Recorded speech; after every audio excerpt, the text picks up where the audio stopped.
हालांकि अभी पूरा माहौल बहुत अच्छा नहीं है। अच्छी नौकरी ढूंढना इतना भी मुश्किल नहीं है। हुआंग फेंग ये जानता है और गो लियांग भी यह जानता है। हालांकि वो पतनशील नहीं हो सकता। 1 या 2 दिन का आराम दिन का अंत होगा। उसकी एक गर्लफ्रेंड है, इसलिए वो लड़ना बंद नहीं कर सकता। भले ही यह कठिन हो, उसे उस पर कायम रहना चाहिए। ठीक है, मुझे लगा कि आपको ये छोटा सा झटका लगा है, हुआंग फेंग ने कहा। क्या आप अपना ख्याल रखना चाहते हैं? आपकी कंपनी में सुरक्षा गार्ड बने। गो लियांग ने कहा कि वो इस करियर के बारे में नहीं सोच रहे थे। उन्होंने पहले हुआंग फेंग को अपनी नौकरी बदलने की सलाह दी थी। वो स्वयं ऐसा करने कैसे जा सकता था? बिल्कुल नहीं। क्या तुम जाना चाहते हो और मैं तुम्हें नहीं चाहता? अपने शरीर को देखो, ये हमारी कंपनी की सुरक्षा गार्डों से भी बदतर है, हुआंग फेंग ने कहा।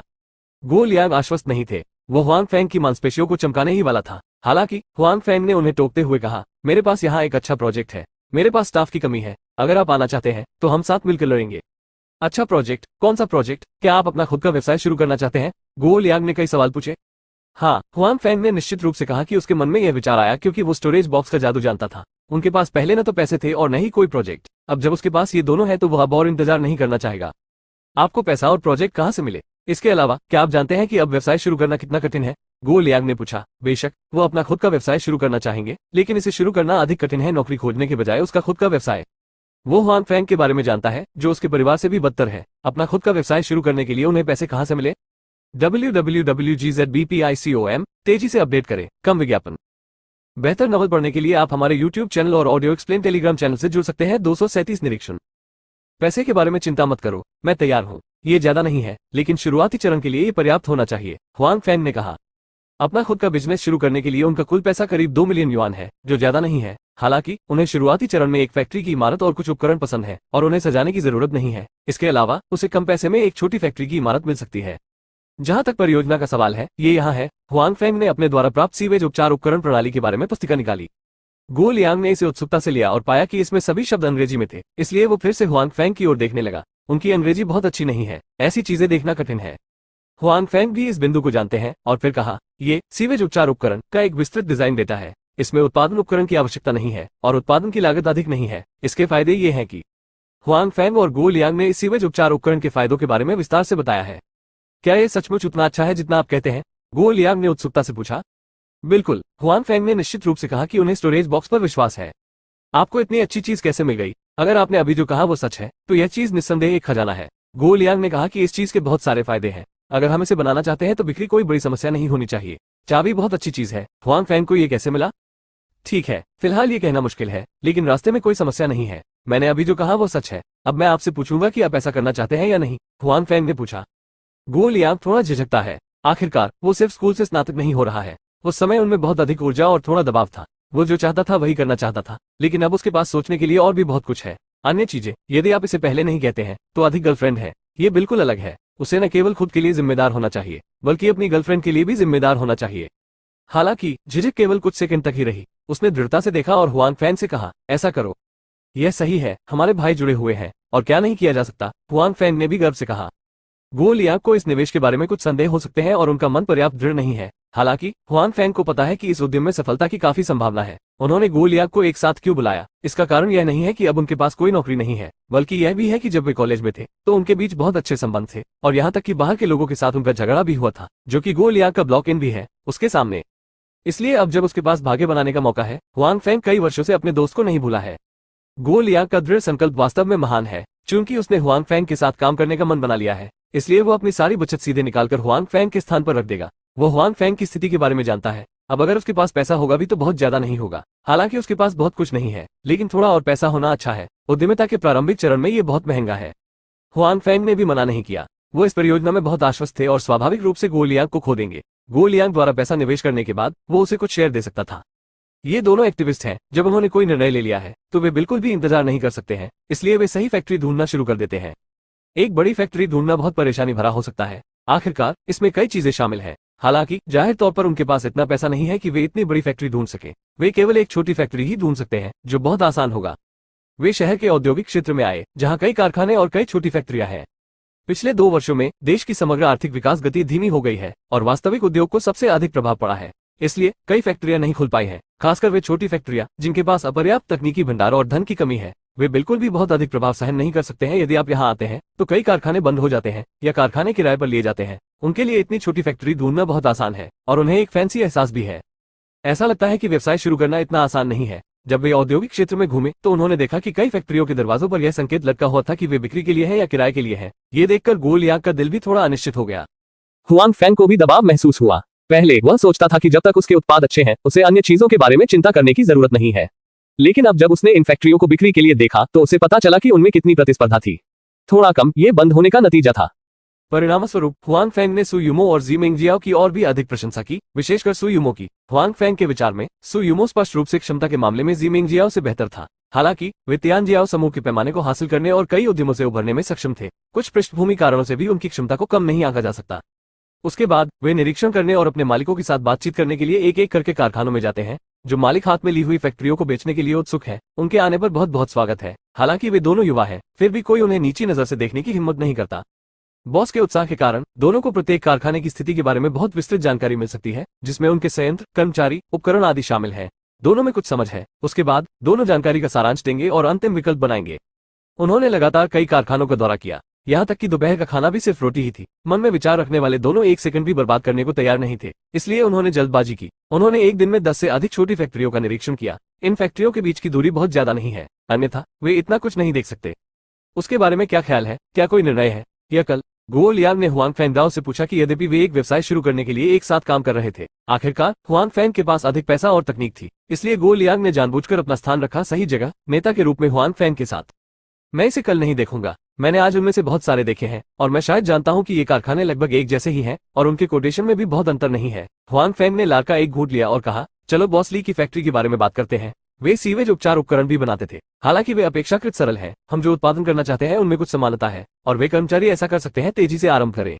www.gzbpicom तेजी से अपडेट करें, कम विज्ञापन। बेहतर नवल पढ़ने के लिए आप हमारे YouTube चैनल और ऑडियो एक्सप्लेन टेलीग्राम चैनल से जुड़ सकते हैं। 238 बातचीत। हुआंग फैंग ने कहा कि बॉस ली की फैक्ट्री भी एक फैक्ट्री है जो सीवेज उपचार उपकरण बनाती है। हालांकि पिछड़ी तकनीक और खराब उत्पादन स्थितियों के कारण उनका छोटा कारखाना केवल कुछ छोटे सीवेज उपचार उपकरण का उत्पादन कर सकता है। हालांकि तकनीकी कारणों से उनके द्वारा उत्पादित उपकरण बाजार में बहुत प्रतिस्पर्धी नहीं है, इसलिए लाभ अच्छा नहीं है। बॉस ली 2 साल तक कायम रहे, लेकिन अंततः वो ऐसा नहीं कर सके और अब वो लड़ना चाहते हैं। हुआंग फैंग ने पहले अपना पैम्फलेट चेक किया। उत्पादन उपकरण की आवश्यकताओं के लिए बॉस ली का कारखाना छोटा है और बहुत उन्नत नहीं है, लेकिन फिर भी इसे उनकी उत्पादन आवश्यकताओं को पूरा करना चाहिए। जब तक हुआंग फैंग कारखाना और उपकरण खरीदता है और उन कर्मचारियों को छोड़ देता है, वो कम समय में उत्पादन कर सकता है। यह वही है जो हुआंग फैंग थोड़ा भारी दिखता है। हुआंग फैंग की बातों पर गो लियांग की कोई राय नहीं है। दरअसल वो इस फैक्ट्री को लेकर आशावादी भी है। इसके अलावा वो देख सकता है कि बॉस कोई कदम उठाने के लिए उत्सुक है। उसके पास कीमत के मामले में बातचीत की गुंजाइश होनी चाहिए। ठीक है, अब जब आपने निर्णय ले लिया है तो हम कल उससे बात कर सकते हैं, गो लियांग ने कहा। हुआंग फैंग ने सिर हिलाया, जो वही विचार है। जब तक उनके सीवेज उपचार उपकरण की उत्पादन सामग्री ने तैयार उत्पादों का उत्पादन नहीं किया है, वे अभी भी बेकार सफेद कागज के ढेर हैं। केवल तभी जब भौतिक उत्पाद यथाशीघ्र उत्पादित किए जाए कागज का ढेर पैसा बन सकता है। इसलिए हुआंग फैंग ने अगले दिन फिर से छुट्टी मांगी। सु युमो की कोई राय नहीं थी, लेकिन जी मेंगजियाओ थोड़ा परेशान थी। हालांकि उसे सु युमो की सलाह थी। वो पहले की तरह हुआंग फैंग को परेशान नहीं करना चाहती थी, लेकिन वो उसके लिए कुछ कर सकती थी। वो इतना सहज नहीं था, लेकिन वो कर सकता था। लेकिन अब हुआंग फैंग एक के बाद एक छुट्टी मांग रही है, जिससे वो बहुत परेशान है। सु युमो पहले ही सहमत हो चुकी है और उसके पास कहने के लिए और कुछ नहीं है। हालांकि वो मुख्य कार्यकारी है और सु युमो केवल उप मुख्य कार्यकारी है। सामान्य तौर पर जब तक सु युमो कुछ निर्णय लेती है, वो इस पर आपत्ति नहीं करेगी। अगर ऐसा है भी तो हुआंग फैंग खुश नहीं है और इसके खिलाफ नहीं जाएंगे। मैंने कहा, आप कब नौकरी छोड़ेंगे? आप हमेशा छुट्टी नहीं मांग सकते। रास्ते में गो लियांग ने हुआंग फैंग से कहा। अब वे फैक्ट्री खरीदने के लिए बातचीत करने जा रहे हैं। उसके बाद उन्हें अभी भी पेटेंट के लिए आवेदन करना होगा, व्यवसाय लाइसेंस के लिए आवेदन करना होगा इत्यादि। करने को कई काम है। केवल जब चीजें सही रास्ते पर होती हैं, तभी वे आराम कर सकते हैं। हालांकि यदि व्यवसाय अच्छा है तो वे अधिक व्यस्त हो सकते हैं। इसलिए अगर हुआंग फैंग छुट्टी मांगता रहता है तो जाहिर तौर पर यह कोई लंबी अवधि की योजना नहीं है। मुझे फिर से सोचने दो, हुआंग फैंग ने कहा कि अगर तियानजी समूह केवल जी मेंगजियाओ है। जब वे बॉस ली की फैक्ट्री में पहुंचे तो बॉस ली, जिन्हें खबर मिल चुकी थी, पहले से ही इंतजार कर रहे थे। श्री हुआंग और श्री गो का दोबारा आने के लिए स्वागत है। बॉस ली ने विनम्रतापूर्वक कहा कि उनका रवैया कल से भी अधिक उत्साही है। आखिरकार हुआंग फैंग और गो लियांग ने कल उसकी फैक्ट्री देखी है। यदि वे आज वापस आते हैं तो ये स्पष्ट है कि वे उसकी फैक्ट्री में रुचि रखते हैं और उससे बात करना चाहते हैं। बेशक उनका रवैया उत्साहपूर्ण है। वास्तव में गो लियांग का अनुमान सही था। बॉस ली वास्तव में फैक्ट्री को अपने हाथ में बेचने के लिए दौड़ना चाहते थे। 2 साल पहले उन्होंने पर्यावरण प्रशासन में व्यवसाय के अवसर भी देखे थे। आखिरकार अब देश पर्यावरण पर अधिक से अधिक ध्यान देता है, इसलिए उन्होंने पैसे जुटाए, फैक्ट्री खरीदी और 2 फैक्ट्रियां खरीदी जो उस समय बहुत पिछड़ी नहीं थी। हमारी उत्पादन लाइन इस बड़े का एक टुकड़ा चाहती है केक। हालांकि उन्हें उम्मीद नहीं थी कि इस उद्योग में प्रतिस्पर्धा छोटी नहीं है। इसके अलावा तकनीकी आवश्यकताएं अभी भी बहुत अधिक है। यदि उसके पास उत्पादन लाइन को उन्नत करने के लिए अतिरिक्त पैसा नहीं है तो वो केवल और अधिक पिछड़ा हो सकता है। वो जो उत्पादन कर सकता है वो केवल कुछ छोटे सीवेज उपचार उपकरण है। इन उपकरणों की दक्षता अधिक नहीं है, साथ ही अन्य कारखानों की प्रतिस्पर्धा के कारण उनका मुनाफा बहुत कम है। लेकिन हाल के वर्षों में उन्होंने और भी अधिक नुकसान उठाया है। उनके द्वारा उत्पादित कई उपकरण बेचे नहीं जा सकते। अगर उनका यही हाल रहा तो वे जल्द ही मजदूरों को वेतन देने में भी असमर्थ हो जाएंगे। इसलिए बॉस ली फैक्ट्री को बेचने के लिए जल्दबाजी करना चाहेंगे। इस धनराशि से वो अन्य परियोजनाओं में निवेश करेंगे। इस सीवेज उपचार उद्योग में जो भी यह करने को इच्छुक है वो इसे करेगा। वैसे भी वो इस इंडस्ट्री से कभी संपर्क नहीं करेंगे। बॉस ली बहुत दयालु है। कल रात वापस जाने के बाद हमने बॉस ली की कीमत के बारे में सोचा। हमें लगता है कि बॉस ली की कीमत उचित है, इसलिए हम आज इसके बारे में बात करना चाहते हैं। मुझे आश्चर्य है कि क्या बॉस ली कोई और रियायतें दे सकते हैं इस कारखाने की कीमत, हुआंग फैंग ने कहा। मैं कीमत और कम नहीं कर सकता, मेरी कीमत अधिक नहीं है। ईमानदारी से कहूं तो अगर मैं वास्तव में बेचना नहीं चाहता तो मैं इतनी कम कीमत की पेशकश नहीं करता। अगर मैं कीमत में फिर से कटौती करता तो मैं ऐसा करता, मुझे अपनी पूंजी भी वापस नहीं मिलेगी। बॉस ली ने निर्णायक रूप से अपना सिर हिलाया। ठीक है, चलिए रास्ता बदलते हैं। बॉस ली ने कल जो कीमत बताई थी उसमें वे उपकरण भी शामिल हैं। अब हमें उपकरण नहीं चाहिए जब तक ये फैक्ट्री है। क्या आप कीमत कुछ और कम करना चाहेंगे, हुआंग ने कहा। आखिरकार वे उपकरण हमारे लिए बेकार है। उन्हें खरीदने के बाद हमें उनसे खुद ही निपटना होगा। ये बहुत परेशानी भरा है। बॉस ली को नहीं पता कि हुआंग फैंग ने क्या किया जब उन्होंने ये फैक्ट्री खरीदी। यदि यह उससे भिन्न है जो उसने पहले उत्पादित किया था तो यह वास्तव में उन उपकरणों का निपटान करना है। ये कहना कठिन है कि वे उपकरण कितने पैसे में बिक सकते हैं। आखिरकार वे पुराने उपकरण हैं और उन्नत उपकरण नहीं है। हालांकि जब वे उनके साथ सौदा करते हैं तो उन्हें सार का उपभोग करना चाहिए। ली और कुछ पैसे यहाँ है। बॉस ली भी यह जानते हैं। बॉस ली ने अब इस व्यवसाय में शामिल होने की योजना नहीं बनाई थी और वह पैसे लेकर जल्दी छोड़ना चाहता था, इसलिए वे उपकरण उसके लिए बेकार हैं। जब उन्होंने कल उद्धृत किया तो वे उन उपकरणों को भी एक साथ शामिल करना चाहते थे। लेकिन अब हुआंग फैंग स्पष्ट रूप से इस बोझ से छुटकारा पाना चाहते हैं। फैक्ट्री खरीदने के बाद वे इन चीजों का उत्पादन करने में सक्षम नहीं हो सकते हैं। इनसे निपटने के लिए परेशानी उठाने से बेहतर है कि अभी ऐसा न करें और कुछ पैसे बचाएं। ये सब बॉस ली का अपना विचार है। दो मालिक, हालांकि मेरा उपकरण थोड़ा पुराना है, फिर भी यह कुछ पैसे में बिक सकता है। यदि आप इसे नहीं चाहते हैं तो आप इसे बेच सकते हैं। मैंने कल जो कीमत बताई थी वह भी अधिक नहीं है, बॉस ली ने कहा। 26,412, 25,991, 26,469, 33,258, 29,916, 23,376, 23,567, 35,828, 32,593, 32, 119, 119, 119, 46, 71, 122, 98, 112, 105, 46, 99, 111, 109, 32, 26,356, 26,032, 51, 26,356, 24,555, 50। बेहतर नवल पढ़ने के लिए आप हमारे YouTube चैनल और ऑडियो एक्सप्लेन टेलीग्राम चैनल से जुड़ सकते हैं। 239 बातचीत। नहीं, हुआंग फैंग ने निर्णायक रूप से अपना सिर हिलाया और कहा, इससे निपटना बॉस ली पर निर्भर है। हमें केवल इस कारखाने की आवश्यकता है, यहाँ तक कि उन श्रमिकों को भी हमें इसकी आवश्यकता नहीं है। बॉस ली और भी आश्चर्यचकित थे। यदि हुआंग फैंग श्रमिकों को नहीं चाहते थे तो वो उन्हें नौकरी से निकालने के लिए जिम्मेदार होंगे। ऐसे में वो उन्हें कुछ न कुछ मुआवजा जरूर देंगे, जो कोई छोटी रकम नहीं है। इसके अलावा ईमानदार होने के लिए बॉस ली आगे नहीं बढ़ सकते, लेकिन इसका उन श्रमिकों से कोई लेना देना नहीं है। वे अभी भी सक्षम हैं। अब अगर इन सभी को अचानक बर्खास्त कर दिया गया तो बड़ी परेशानी होने की संभावना है। इसलिए बॉस ली इस हॉट पोटैटो को संभालने को तैयार नहीं है। श्री हुआंग, मुझे लगता है कि इस कीमत पर फिर से चर्चा की जा सकती है। बॉस ली ने अंततः रियायत दी। वे कर्मचारी एक समस्या है, वे उपकरण भी उसके लिए एक समस्या है। जो यहाँ आने का इच्छुक नहीं है उसे परेशानी पसंद नहीं है। हुआंग फैंग और गो लियांग आंखों में मुस्कान के साथ एक दूसरे को देखते हैं। कारखाने में उन उपकरणों और कुशल श्रमिकों के लिए हुआंग फैंग को स्वाभाविक रूप से उनकी आवश्यकता है। केवल कीमत कम करने के लिए हुआंग फैंग ने बॉस ली को बताया कि पहले गो लियांग हुआंग फैंग की आत्म पराजय से डरते थे। अंततः बॉस ली वास्तव में उन उपकरणों को अपने कब्जे में लेने और उन कर्मचारियों को नौकरी से निकालने में मदद करने के लिए तैयार थे। हालांकि हुआंग फैंग ने ऐसा करने पर जोर दिया। उसने ये भी देखा कि बॉस जल्दी से जाना चाहता है, इसलिए उसने ऐसा करने की हिम्मत की। बेशक ये भी एक जुआ है। यदि वे जीतते हैं तो वे बहुत सारा पैसा बचा सकते हैं। यदि वे हार जाते हैं तो उनके पास कोई उपकरण या लोग नहीं होंगे। हालांकि भले ही वे शर्त हार जाएं, हुआंग फैंग और अन्य के पास खोने के लिए कुछ नहीं है। ये बड़ी बात है कि वे आखिरकार बॉस ली से पहले कीमत स्वीकार कर लेते हैं। यही वजह है कि गो लियांग आखिरकार इस राय से सहमत है। अंत में ये पता चला कि हुआंग फैंग सही है। कीमत के मामले में ये कल की तुलना में लगभग 1 लाख कम है। दोनों पक्षों के बीच हुए समझौते के अनुसार कारखाने में उपकरण और कर्मचारी सभी हुआंग फैंग द्वारा संभाले जाते हैं और अब उनका बॉस ली से कोई लेना देना नहीं है। अनुबंध पर हस्ताक्षर करने के बाद दोनों पक्षों को राहत मिलती है। हालांकि बॉस ली ने आज अपनी कीमत कम कर दी है, लेकिन वो बोझ से छुटकारा पाने में कामयाब रहे हैं। इसके अलावा वो अभी भी पैसा कमा सकता है, कुछ भी।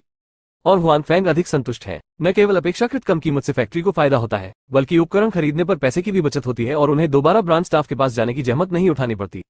सब लोग, मैं कुछ कहना चाहता हूँ। अनुबंध पर हस्ताक्षर होने के बाद बॉस ली हुआंग फैंग और गो लियांग को अपने साथ ले गए और श्रमिकों को एक साथ इकट्ठा किया। उन्होंने लोगों से कहा, अभी मैंने ये फैक्ट्री इन 2 मालिकों को बेच दी। कहने का मतलब है भविष्य में यह मेरी नहीं रहेगी, यह इन 2 मालिकों की है। वे आपके नए मालिक हैं। बॉस ली ने ऊंची आवाज में कहा। उनके स्वर में कोई अवसाद नहीं था और कुछ खुशी भी थी।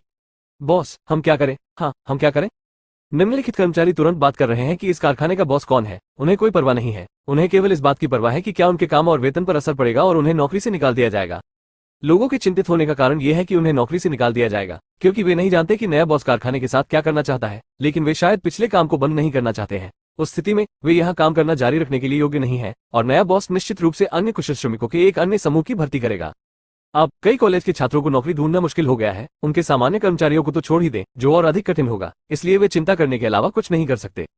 चलो शांत रहें। आप निश्चिंत रहें कि फैक्ट्री यथास्थिति बनाए रखेगी और मैं आपको अकेले नौकरी से नहीं निकालूंगा। इस समय हुआंग फेंग खड़े हुए और कहा। हालांकि बॉस ली ने हुआंग फेंग की रुकावट के बारे में शिकायत की थी, अब ये फैक्ट्री आखिरकार हुआंग फेंग की है और वो कुछ भी कहने में अच्छे नहीं है।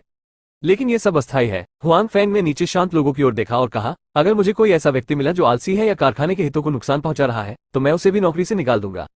हालांकि हुआंग फेंग के पास एक चेतावनी है। निम्नलिखित लोगों को वास्तव में राहत मिली है। इस तरह नया बॉस उन्हें नौकरी से नहीं निकालेगा और वे ऐसे काम नहीं करेंगे जो आलसी हो और फैक्ट्री के हितों को नुकसान पहुंचाएं, इसलिए उन्हें चिंता करने की जरूरत नहीं है। बेशक अगर फैक्ट्री की आय अच्छी है तो मैं आपको वेतन वृद्धि दूंगा। आखिरकार भविष्य में हमारी फैक्ट्री का विस्तार जरूर होगा। आप भी मेरे अधीन बड़े हैं। जब तक आप कड़ी मेहनत करेंगे, मैं करूंगा। आपके साथ बुरा व्यवहार न करें। एक बड़ी छड़ी बजाओ, एक मूली दो। हुआंग फेंग ऐसा करो, लेकिन सभी को अधिक उत्साह और प्रेरणा देने के लिए प्रोत्साहित भी करो।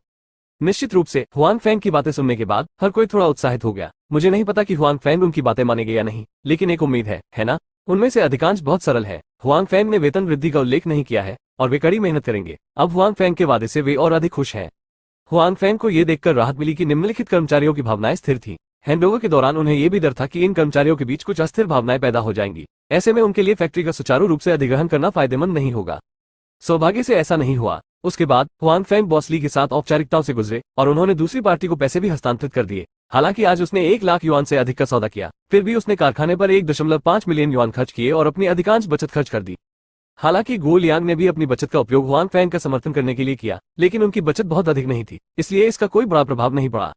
अच्छी खबर यह है कि फिलहाल उन्हें पैसों की जरूरत नहीं है। अब उनके पास कारखाने, उपकरण और श्रमिक हैं। जहां तक सीवेज उपचार उपकरण बनाने के लिए उपयोग किए जाने वाले कच्चे माल की बात है, तो यहाँ कुछ है। बॉस ली को किसी उपकरण की आवश्यकता नहीं है, तो वो कच्चे माल की परवाह कैसे कर सकते हैं जिनके पास ज्यादा पैसा नहीं है? इसलिए हुआंग फेंग और उनके सहयोगी उत्पादन के लिए तैयार है। हुआंग फेंग ने गो लियांग को औपचारिकताओं से गुजरने के लिए सरकारी विभाग में जाने के लिए कहा, लेकिन वो यहाँ रुके और सीवेज उपचार उपकरणों के उत्पादन पर चर्चा करने के लिए कारखाने में मास्टर को ढूंढ लिया। आखिरकार ये फैक्ट्री बड़ी नहीं है। पूरी फैक्ट्री में 20 से ज्यादा लोग हैं। यहाँ के मालिक का नाम वह है। वो कार्यशाला निदेशक और तकनीकी निदेशक है। उन्होंने पहले सीवेज उपचार उपकरणों के उत्पादन में आने वाली सभी समस्याओं का समाधान किया है। GZBPCO, एक सब फिक्शन नेटवर्क, तेज अपडेट और कमती विज्ञापनों के साथ। बेहतर नॉवल पढ़ने के लिए आप हमारे YouTube चैनल और ऑडियो एक्सप्लेन टेलीग्राम चैनल से जुड़ सकते हैं। 240 उत्पादन।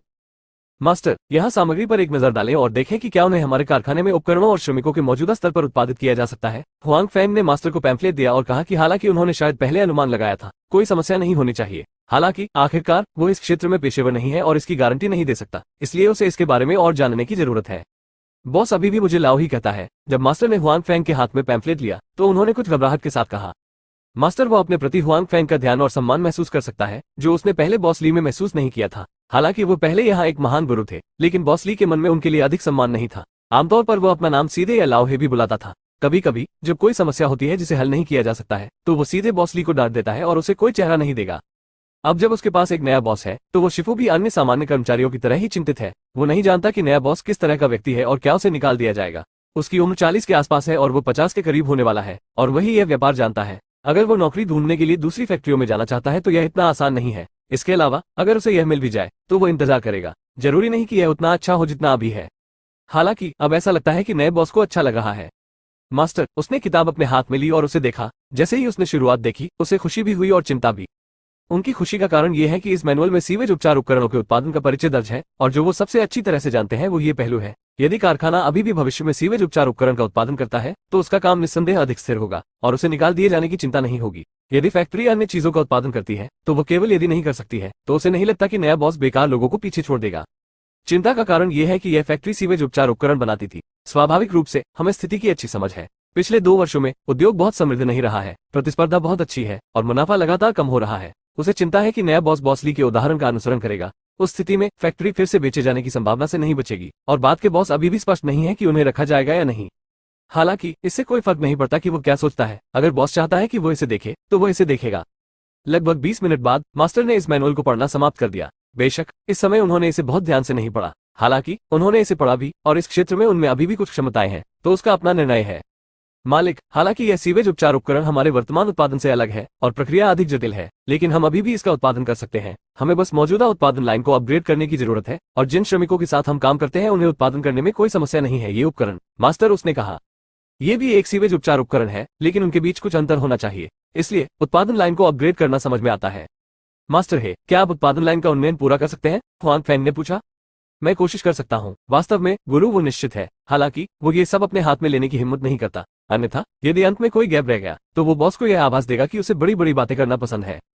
ठीक है, तुम मुझसे क्या कहना चाहते हो? हुआंग फैंग ने तेजी से कहा। हालांकि यह उससे भिन्न है जो उसने पहले सोचा था। ये समझने योग्य है। सौभाग्य से उसके पास अभी भी कुछ पैसे हैं, लेकिन ये पर्याप्त है। मास्टर को उत्पादन लाइन के उन्नयन के लिए जिम्मेदार ठहराने के बाद उन्होंने श्रमिकों से स्वच्छता की सफाई और संभावित सुरक्षा खतरों की जांच करने के लिए कहा। हालांकि उन्होंने इस संबंध में लापरवाही बरतने की हिम्मत नहीं की। एक बार जब कोई दुर्घटना या हताहत हो जाता है तो यह निश्चित रूप से उसके या श्रमिकों के लिए अच्छी खबर नहीं है। उसके बाद गो लियांग शाम तक वापस नहीं आए और फिर वे एक साथ चले गए। अगर मुझे कल काम पर जाना है तो मैं आपसे उन औपचारिकताओं को जारी रखने के लिए कहना चाहूंगा, विशेष रूप से पेटेंट के संदर्भ में, जो जल्दी से किया जाना चाहिए। इससे कोई फर्क नहीं पड़ता कि आप कुछ पैसे का उपयोग करते हैं, हो सकता है कि आप न करें, आप अकेले अपनी मदद करने में सक्षम हो सकते हैं। आप अपनी प्रेमिका से आपकी मदद करने के लिए कह सकते हैं। वापस जाते समय हुआंग फैंग ने गो लियांग से कहा, ये ठीक है, वो वैसे भी घर पर ठीक है, मैं उसे कल आने दूंगा, गो लियांग ने कहा। वास्तव में गो लियांग चाहते थे कि झो रोलान पहले यहाँ आए, लेकिन उन्हें ये कहने में शर्म आ रही थी। आखिरकार उस मामले में भाई भतीजावाद का कुछ संदेह था। अब जब हुआंग फैंग ने इसे अपनी पहल पर कहा तो वो इससे इनकार नहीं करेंगे। साथ ही उन्होंने हुआंग फैंग को अपने दिल में और भी अधिक धन्यवाद दिया। ऐसे में हम दोनों बाद में आपके लिए काम करेंगे। हाँ, हालांकि आज मैं एक दिन के लिए बाहर भागा, आखिरकार मैं अपने काम में व्यस्त था। हालांकि गो लियांग को थकान महसूस हो रही थी, लेकिन वो ऊर्जा से भरपूर थे। आप क्या कहते हैं? ये हमारा व्यवसाय है, आप अपने लिए काम करें। ये फैक्ट्री हम दोनों की है। हुआंग फैंग ने मुस्कुराते हुए कहा कि वो इस संबंध में गो लियांग का फायदा नहीं उठाना चाहते थे। भविष्य में इस फैक्ट्री के मुनाफे में गो लियांग की हिस्सेदारी होगी, अन्यथा वे वास्तव में वरिष्ठों और अधीनस्थों के बीच का रिश्ता बन जाते हैं। इसलिए यह अनुमान लगाया जाता है कि उनके पास करने के लिए कोई दोस्त नहीं है। भले ही गो लियांग यह न कहें, वो असहज महसूस करेंगे। इसीलिए हुआंग फैंग ने पहले गो लियांग के निवेश को स्वीकार कर लिया। हुआंग फैंग की बात सुनकर गो लियांग और भी खुश हो गए। वो जानता है कि हुआंग फैंग उसका फायदा नहीं उठाएगा। अब से उसका अपना करियर पहले से अधिक प्रेरित है। उसके बाद वे अलग हो गए और अपने अपने घर वापस चले गए। तुम इतनी देर से वापस क्यों आए? जब गो लियांग अपने आवास पर लौटे तो उनकी प्रेमिका झो रुलान खाना बनाने वाली थी। गो लियांग को वापस आते देखकर उसने लापरवाही से पूछा। स्वाभाविक रूप से यह एक नौकरी है, सोफे पर लेटे हुए गो लियांग ने आराम करते हुए कहा। आज का व्यस्त दिन वास्तव में थका देने वाला है। काम? आप आज काम पर गए थे? क्या आपने नहीं कहा कि आपने छुट्टी ली है? आप कल इतनी देर से वापस आए, क्या आपने भी नौकरी की तलाश नहीं की? झो रोलन गो लियांग के पास आए और गो लियांग का थका हुआ चेहरा देखकर कहा। उसने सोचा कि वह नौकरी ढूंढते ढूंढते थक गया है। उन्होंने जल्दी से कहा, पहले काम अत्यावश्यक नहीं है, धीरे धीरे देखना ठीक है, और कोई भी आपको मजबूर नहीं करता है। किसी ने मुझे मजबूर नहीं किया, लेकिन मैं तुम्हें और मुझे हर समय इस किराए के घर में नहीं रहने दे सकता, गो लियांग ने कहा। जाओ, तुम्हारे साथ कौन रहता है? झो रुलान ने उस पर थूका और कहा। वास्तव में, हालांकि झो रुलान अब गो लियांग के निवास में है, वास्तव में वे एक साथ नहीं रहे हैं। गो लियांग एक ऐसा लड़का है जिसका दिमाग दूसरों के लिए है। उसके निवास के बारे में पूछने के बाद उसने उसके निवास के पास एक मकान किराए पर ले लिया। अब वे साथ तो नहीं रहते, लेकिन अक्सर साथ खाना खाते हैं। GCBPCO, एक सब फिक्शन नेटवर्क, तेज अपडेट और कमती विज्ञापनों के साथ। बेहतर नवल पढ़ने के लिए आप हमारे YouTube चैनल और ऑडियो एक्सप्लेन टेलीग्राम चैनल से जुड़ सकते हैं। 241 गो मेन घन रोता है। आप देखिए, अब हम दोनों में से किसी के पास नौकरी नहीं है। क्या आपने अपनी तरफ से घर वापस कर दिया है? अगर हम साथ रहेंगे तो हम पैसे बचा सकते हैं, है ना? गो लियांग ने अपनी आंखें घुमाई और झो रुओल से कहा। आप लड़ाई के लिए कह रहे हैं, है ना? झो रुओलान ने थूक दिया, लेकिन हालांकि उसने ऐसा कहा, उसने गो लियांग की राय पर भी विचार किया। स्वाभाविक रूप से वो गो लियांग के बारे में भी गंभीर है और वह देख सकती है कि गो लियांग भी उसके प्रति ईमानदार है। इन दोनों के पास पिछले कुछ समय से कोई नौकरी नहीं है। भविष्य की खातिर उन्हें सावधान रहना चाहिए। गो लियांग 2 कमरों और एक हॉल में रहते हैं। अगर वो रहती भी है तो उससे अलग सो सकती है। इसके अलावा वो ये भी मानती है कि जब तक वह अपना सिर नहीं हिलाती, गो लियांग को यहाँ आने के लिए मजबूर नहीं किया जाएगा। मेरे लिए इसमें आगे बढ़ना असंभव नहीं है, लेकिन आप अन्य विचारों को आगे बढ़ा सकते हैं। थोड़ी देर झिझकने के बाद जो ने कहा। बिल्कुल, गो लियांग ने जल्दबाजी में वादा किया कि उन्होंने इसे यूं ही कहा है, लेकिन झो रुओलान ने इसके बारे में नहीं सोचा। वो बहुत खुश था। आप निश्चिंत रहें कि यदि आप सहमत नहीं हैं, तो मैं अव्यवस्था के साथ यहाँ नहीं आऊंगा। झो रुओलान ने उस पर फिर से थूका और फिर विषय को घुमा दिया। ठीक है, रात के खाने के लिए यहाँ आओ। मैं इन 2 दिनों में नौकरी की तलाश में थक गया हूँ। मैं नौकरी की तलाश में नहीं हूँ। गो लियांग ने अपना सिर हिलाया और कहा, मैं उस पागल के साथ कारखाने की तलाश में निकला था। वैसे भी मुझे अपनी प्रेमिका से मेरी मदद करने के लिए कहना है, इसलिए गो लियांग ने इसे नहीं छिपाया। कारखाना ढूंढें, क्या आप कारखाने में काम करने जा रहे हैं? जो रोलान ने आश्चर्य से पूछा। भले ही गो लियांग और हुआंग फेंग के स्तर के साथ नौकरी ढूंढना कठिन हो, लेकिन ये कारखाने में नहीं होना चाहिए। नहीं, गो लियांग ने अपना सिर हिलाया और कहा, पागल लोग अपना खुद का व्यवसाय शुरू करना चाहते हैं और फिर वे मुझे अपने साथ खींच लेते हैं। मैं भी उनकी सारी बचत वापस लेने के लिए सहमत हो गया। क्या आप पहले न बताने के लिए मुझे दोषी नहीं मानते? जो रोलान अभी भी गुस्से में था और उसने पूछा, आप किस तरह का व्यवसाय बनाते हैं? क्या व्यवसाय शुरू करना नौकरी खोजने से कहीं अधिक कठिन है? इसके अलावा क्या आप यह नहीं कहते कि हुआंग फेंग के पास ज्यादा पैसा नहीं है? मुझे नहीं पता कि उसे इतना पैसा कहां से मिलता है। ये लगभग 2 मिलियन युआन है। हालांकि यह बहुत अधिक नहीं है, लेकिन वर्तमान में ये पर्याप्त है। हम जो करने जा रहे हैं वो सीवेज उपचार उपकरण का उत्पादन करना है। मैं चाहता हूं कि आप कल मदद करें। वो इतना पागल है कि वो थोड़े समय में भी काम नहीं छोड़ना चाहता, गो लियांग ने कहा। सीवेज उपचार उपकरण? जो रोलान थोड़ा आश्चर्यचकित हुआ। वो पहले कभी ऐसी चीजों के संपर्क में नहीं आई थी। मुझे ये बातें बिल्कुल समझ नहीं आती। क्या तुम्हें अचानक ये बात क्यों सूझती है? जो रोलान स्वाभाविक रूप से चिंतित है। हालांकि गो लियांग के साथ उसके अच्छे संबंध नहीं रहे हैं। आखिरकार वे बॉयफ्रेंड हैं। वो स्वाभाविक रूप से दो लोगों के भविष्य के बारे में सोचना चाहती है। गो लियांग व्यवसाय शुरू करने के विरोधी नहीं है, हालांकि कम से कम यह एक ऐसा व्यवसाय होना चाहिए जिसे वो अच्छी तरह से जानता हो। उन्हें पहले सीवेज ट्रीटमेंट के बारे में कुछ भी पता नहीं था। मैं पहले बहुत कुछ नहीं जानता था। इन दो चेचक पर कुछ समय बिताने के बाद मुझे अच्छी तरह से समझ में आ गया है। मैंने ऐसा क्यों किया, इसका कारण यह है कि पागल को सीवेज उपचार उपकरण के उत्पादन का साधन मिल गया। उसकी बात सुनो, अगर इसका उत्पादन किया गया था, ये बाजार की तुलना में कहीं अधिक उन्नत होगा। इसे बाजार के बारे में चिंता नहीं करनी चाहिए, गो लियांग ने कहा। वो कितना आश्वस्त है। जो रोलान को इस पर विश्वास नहीं हुआ। आखिरकार हुआंग फेंग ने नहीं सोचा था कि वह अचानक इतनी अच्छी चीज निकाल लेगा। पागलों के बारे में मेरी समझ के अनुसार वह बड़ी बातें नहीं करेंगे। वास्तविक उत्पाद की तुलना करने के बाद भी उन्होंने जो कहा था उससे भी बदतर है, लेकिन यह निश्चित रूप से बहुत बुरा नहीं है, इसलिए इसे बाजार से काफी बेहतर होना चाहिए। गो लियांग ने कहा कि जो रुलान के विपरीत जो रुलान हुआंग फेंग को लंबे समय से नहीं जानता था, लेकिन वह हुआंग फेंग को कई वर्षों से जानता है। वह जानता है कि हुआंग फेंग किस तरह का व्यक्ति है। ऐसा ही हो, मेरे बॉयफ्रेंड ने अपनी सारी बचत इसमें निवेश कर दी है और वो इस पर लड़ने का इरादा रखता है। स्वाभाविक रूप से वो नहीं चाहती कि परियोजना पीली हो। आप और मैं कल फैक्ट्री जाएंगे। हाल ही में बहुत सारी चीजें हुई होंगी। पागल लोग दोनों तरफ ध्यान नहीं दे सकते। मैं अपने आप में थोड़ा व्यस्त हूँ, गो लियांग ने कहा।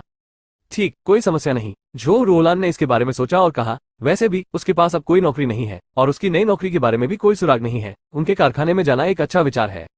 हुआंग फेंग गो लियांग से बहुत दूर रहता है, इसलिए जब गो लियांग और जो रोलान दो की दुनिया का आनंद लेते हैं तो वो समुदाय में प्रवेश कर जाता है। जब हुआंग फेंग नीचे की मंजिल पर आया जहां वो रहता था, उसने दबी हुई चीख सुनी। शाम को छुपकर कौन रो रहा है? हुआंग फेंग ने मन में सोचा कि वो मदद नहीं कर सकता, लेकिन रोने की दिशा में चल सकता है। दूर नहीं, एक छोटे से चौराहे के कोने में हुआंग फेंग ने एक आकृति को जमीन पर बैठे हुए देखा। उसका सिर उसके पैरों के बीच दबा हुआ था, उसके कंधे लगातार कांप रहे थे और रोने की आवाजें आ रही थी। हुआंग फेंग जो जाना चाहता था, उसने देखा कि वो उस आकृति से परिचित था। फिर आया, वो जितना करीब आया, रोना उतना ही स्पष्ट था। अपने आसपास की कमजोर स्ट्रीट लाइटों की मदद से हुआंग फेंग ने आखिरकार यह निर्धारित कर लिया कि वो व्यक्ति कौन था। गो मेंगन, हुआंग फेंग ने अस्थायी रूप से पुकारा। हुआंग फेंग के शब्दों को सुनने के बाद आकृति रोने लगी। फिर उसने धीरे से अपना सिर उठाया और हुआंग फेंग को तब तक घूरकर देखा जब तक उसने नहीं देखा कि यह हुआंग फेंग था। उसने घबराकर जल्दी से अपना सिर नीचे कर लिया और चेहरे पर आए आंसू पोंछती रही। हालांकि उसके चेहरे पर आंसू अधिक से अधिक थे। हुआंग फेंग के प्रति गो मेंगन की भावना हमेशा शांत रही है, यहाँ तक कि अंतर्मुखी भी। ऐसा लगता है कि उसे ये पसंद नहीं है और वह अपरिचित लोगों के साथ ज्यादा संवाद करने की हिम्मत नहीं करता। इस तरह हालांकि वो कुछ हद तक खुद को सुरक्षित रख सकती है, लेकिन इससे ये भी होता है कि उसके बहुत सारे दोस्त नहीं होते हैं और उसे किसी भी बारे में बात करने के लिए कोई नहीं मिलता है। आपका क्या मामला है? हुआंग फेंग गो मेंगन के पास बैठ गया और उसे टिश्यू देने के बारे में सोचा, लेकिन वो ये देखकर शर्मिंदा हुआ कि उसके पास टिश्यू नहीं था। गो मेंगन ने कोई आवाज नहीं की, लेकिन चुपचाप अपने आंसू पोंछ लिए। यदि आपके पास कुछ है तो आप कह सकते हैं, शायद मैं आपकी मदद कर सकता हूँ। यदि आप मदद नहीं कर सकते तो जब आप ये कहेंगे तो आपको बेहतर महसूस होगा, हुआंग फेंग ने जारी रखा। गो मेंगन अभी भी नहीं बोले। हुआंग फेंग को शर्मिंदगी महसूस हुई। उन्होंने बहुत सारी बातें कही। ऐसा लगता है कि दूसरे लोग उसकी देखभाल नहीं करना चाहते। हालांकि गो मेंगन बुरे मूड में है, शायद वो अपने बारे में दूसरों को बताना नहीं चाहती। अचानक हुआंग फेंग को वे बातें याद आईं जो गो लियांग ने तब कही थी जब वो 2 दिन पहले अपनी नौकरी छोड़ने से एक रात पहले शराब पी रहा था, और कहा, क्या एक काम है? www.gzbpicom तेजी से अपडेट करें, कम विज्ञापन। बेहतर नॉवल पढ़ने के लिए आप हमारे YouTube चैनल और ऑडियो एक्सप्लेन टेलीग्राम चैनल से जुड़ सकते हैं। 242 सहायता। आपको कैसे मालूम? गो मेंगन आश्चर्य से हुआंग फेंग को देखता है, निगल जाता है और धुंधला हो जाता है। क्या वो सच है? हुआंग फेंग भी आश्चर्यचकित थे। अप्रत्याशित रूप से गो मेंगन वास्तव में काम कर रहा था। मैंने लियांगजी को देखा है, उसने अपनी नौकरी छोड़ दी। उसने मुझे अपने काम के बारे में भी बताया, हुआंग फेंग रोड। गो मेंगन ने फिर से अपना सिर नीचे कर लिया, लेकिन वो ये भी जानता था कि हुआंग फेंग ने ऐसा क्यों कहा। बॉस ने क्या किया? हुआंग फेंग ने पूछा। ठीक है, गो मेंगन इस बार चुप नहीं रहे। वो और हुआंग फेंग भी परिचित और दोस्त है। अब हुआंग फेंग को फिर से अपनी स्थिति पता है, वो इसे छिपाती नहीं है। गो मेंगन के अनुसार हुआंग फेंग को पता है कि उसके साथ क्या हुआ था। जो रोलर ने सार्वजनिक रूप से गो लियांग के पूर्व बॉस को थप्पड़ मारने के बाद अपने व्यवहार पर लगाम नहीं लगाए। उन्हें गो लियांग और झो रोलान के बीच एक रिश्ता मिला। ये जानने के बाद कि झो रोलान और गो मेंगन सामान्य समय में अच्छे दोस्त थे, उनका विचार भी गो मेंगन पर आया। इसके अलावा उसने पहले गो मेंगन पर ध्यान दिया था, अब यह उससे लड़ने वाला है। हालांकि इस बार उस व्यक्ति ने कोई उतावलापन नहीं दिखाया, इसके बजाय उन्होंने गो मेंगन की पारिवारिक स्थिति की जांच की। आज दोपहर उन्होंने गो मेंगन को सीधे अपने कार्ड दिखाने के लिए बुलाया। उसने गो मेंगन से कहा कि वो उसकी प्रेमिका बन जाए, नहीं तो वो उसे नौकरी से निकाल देगा। गो मेंगन का परिवार मूल रूप से ग्रामीण इलाकों से था। पारिवारिक स्थितियां अच्छी नहीं थी। उसके माता पिता ने उसे विश्वविद्यालय भेजने के लिए बहुत खर्च किया था। उसका एक छोटा भाई भी था, अब वो जूनियर हाई स्कूल में है। अगले साल उसे हाई स्कूल जाना चाहिए। उसके छोटे भाई का प्रदर्शन अच्छा है और उसे प्रमुख हाई स्कूल में जाने का मौका मिला है। हालांकि उस मामले में आवश्यक धनराशि निश्चित रूप से काफी बड़ी है। गो मेंगन के माता पिता की क्षमता वास्तव में आपूर्ति नहीं कर सकती, अकेले ही बाद में विश्वविद्यालय में प्रवेश करना चाहते हैं। इसलिए वर्तमान नौकरी गो मेंगन के लिए बहुत महत्वपूर्ण है। उसे पैसे कमाने की जरूरत है, न केवल अपना भरण पोषण करने के लिए, बल्कि अपने परिवार का कर्ज चुकाने और अपने छोटे भाई को स्कूल जाने में मदद करने के लिए भी। इसलिए वो आसानी से नौकरी नहीं खो सकती। इसीलिए वो जानती है कि गो लियांग का बॉस उसका विचार बनाना चाहता है, और यही कारण है कि वो इसे सहन नहीं कर सकती। वो आखिरी सहारा है जिसे मैं छोड़ना नहीं चाहता।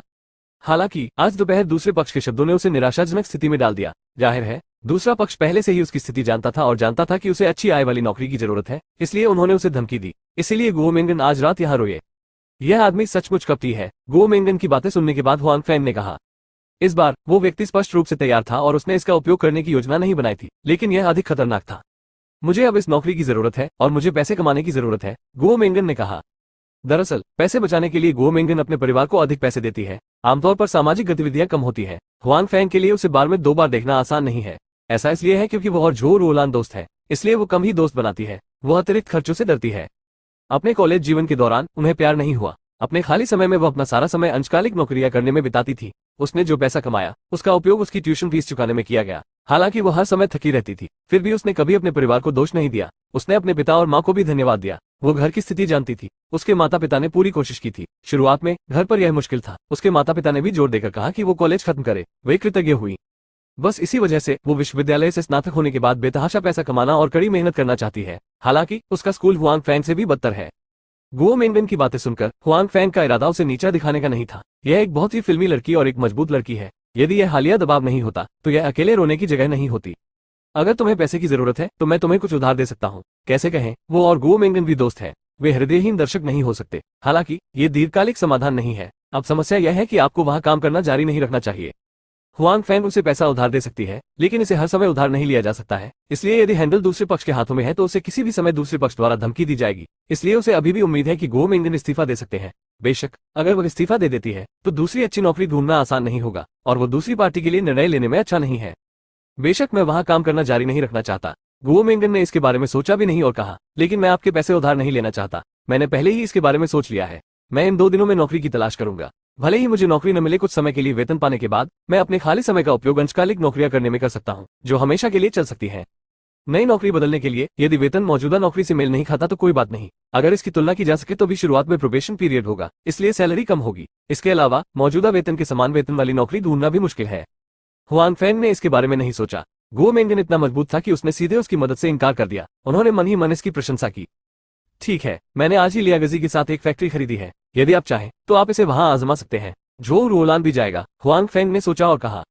चूंकि गो मेंगन सीधे अपना पैसा स्वीकार करने को तैयार नहीं है, इसलिए वो उसे नौकरी प्रदान कर सकता है। हालांकि फैक्ट्री अब बड़ी नहीं है। हुआंग फैंग के पास इसका विस्तार करने का विचार है। न केवल अकेले गो मेंगन को भर्ती करना, बल्कि दूसरों को भी भर्ती करना। भले ही सीवेज उपचार उपकरण उम्मीद के मुताबिक नहीं बेचे गए हों, वो अन्य पैसे का भी उपयोग करेंगे। वो भंडारण बॉक्स से विस्तार करने के लिए निकलता है। वो इस बात से संतुष्ट नहीं होंगे कि उनके पास केवल 20 से अधिक लोगों की एक छोटी सी फैक्ट्री है। चूंकि हम विस्तार करना चाहते हैं, प्रतिभा आरक्षित पहले से ही किया जाना चाहिए। हम लोगों की भर्ती के लिए विस्तार का इंतजार नहीं कर सकते। ये बहुत असुविधाजनक है। फैक्ट्री गो मेंगन हुआंग फैंग को कुछ संदेह से देखता है। वो स्पष्ट रूप से नहीं जानती कि हुआंग फैंग और गो लियांग क्या कर रहे हैं। हालांकि गो लियांग और झो रोलान दोनों वहां हैं। हुआंग फैंग भी एक अच्छा इंसान है और वो उसे धोखा नहीं देगा, जिससे उसे उस कारखाने के बारे में बहुत जिज्ञासा है जिसे उसने अभी तक नहीं देखा है। मैं तुम्हें पता दे दूंगा, तुम कल जाकर देख लेना, हुआंग फैंग ने कहा कि हालांकि वो गो मेंगन की मदद करने के लिए काफी दयालु थे, लेकिन ये केवल दूसरों की सहमति से था। बेहतर नॉवल पढ़ने के लिए आप हमारे YouTube चैनल और ऑडियो एक्सप्लेन टेलीग्राम चैनल से जुड़ सकते हैं। 243 बोरिंग ओयान जिंगविन। धन्यवाद, गो मेंगन ने कृतज्ञतापूर्वक कहा। वो महसूस कर सकती थी कि हुआंग फैंग वास्तव में उसकी मदद करना चाहता था। उसके दोस्त ज्यादा नहीं थे। आज जब उसकी मुलाकात एक ऐसी चीज से हुई तो कोई इसके बारे में बात ही नहीं कर सका। वहां झो रोलान था। हालांकि झो रोलान ने अभी अभी अपनी नौकरी छोड़ी थी और आने के लिए अच्छे मूड में नहीं था, इसलिए गो मेंगन उसे देखने नहीं गए। बस खुद के बारे में नहीं सोचा कि वो कोने में छिपकर रो रहा है। हुआंग फैंग ने इसे देखा। आपका स्वागत है, चलो वापस चलते हैं। हुआंग फैंग ने कहा कि हालांकि रात का मौसम बहुत ठंडा नहीं है, फिर भी इस कोने में बहुत सारे मच्छर हैं और वो छोटी आस्तीन पहनते हैं जो स्पष्ट रूप से इतना अच्छा नहीं है। कुआ, हुआंग फैंग ने उसे अपनी चिंताओं के बारे में बताया। उसके बाद हुआंग फैंग ने उसे काम से परिचित कराया। हालांकि उसकी चिंताएं पूरी तरह खत्म नहीं हुई हैं, लेकिन वे पहले से काफी बेहतर है और उसका मूड भी बेहतर है। दोनों एक साथ वापस जाते हैं। लिफ्ट में अभी भी केवल 2 लोग हैं।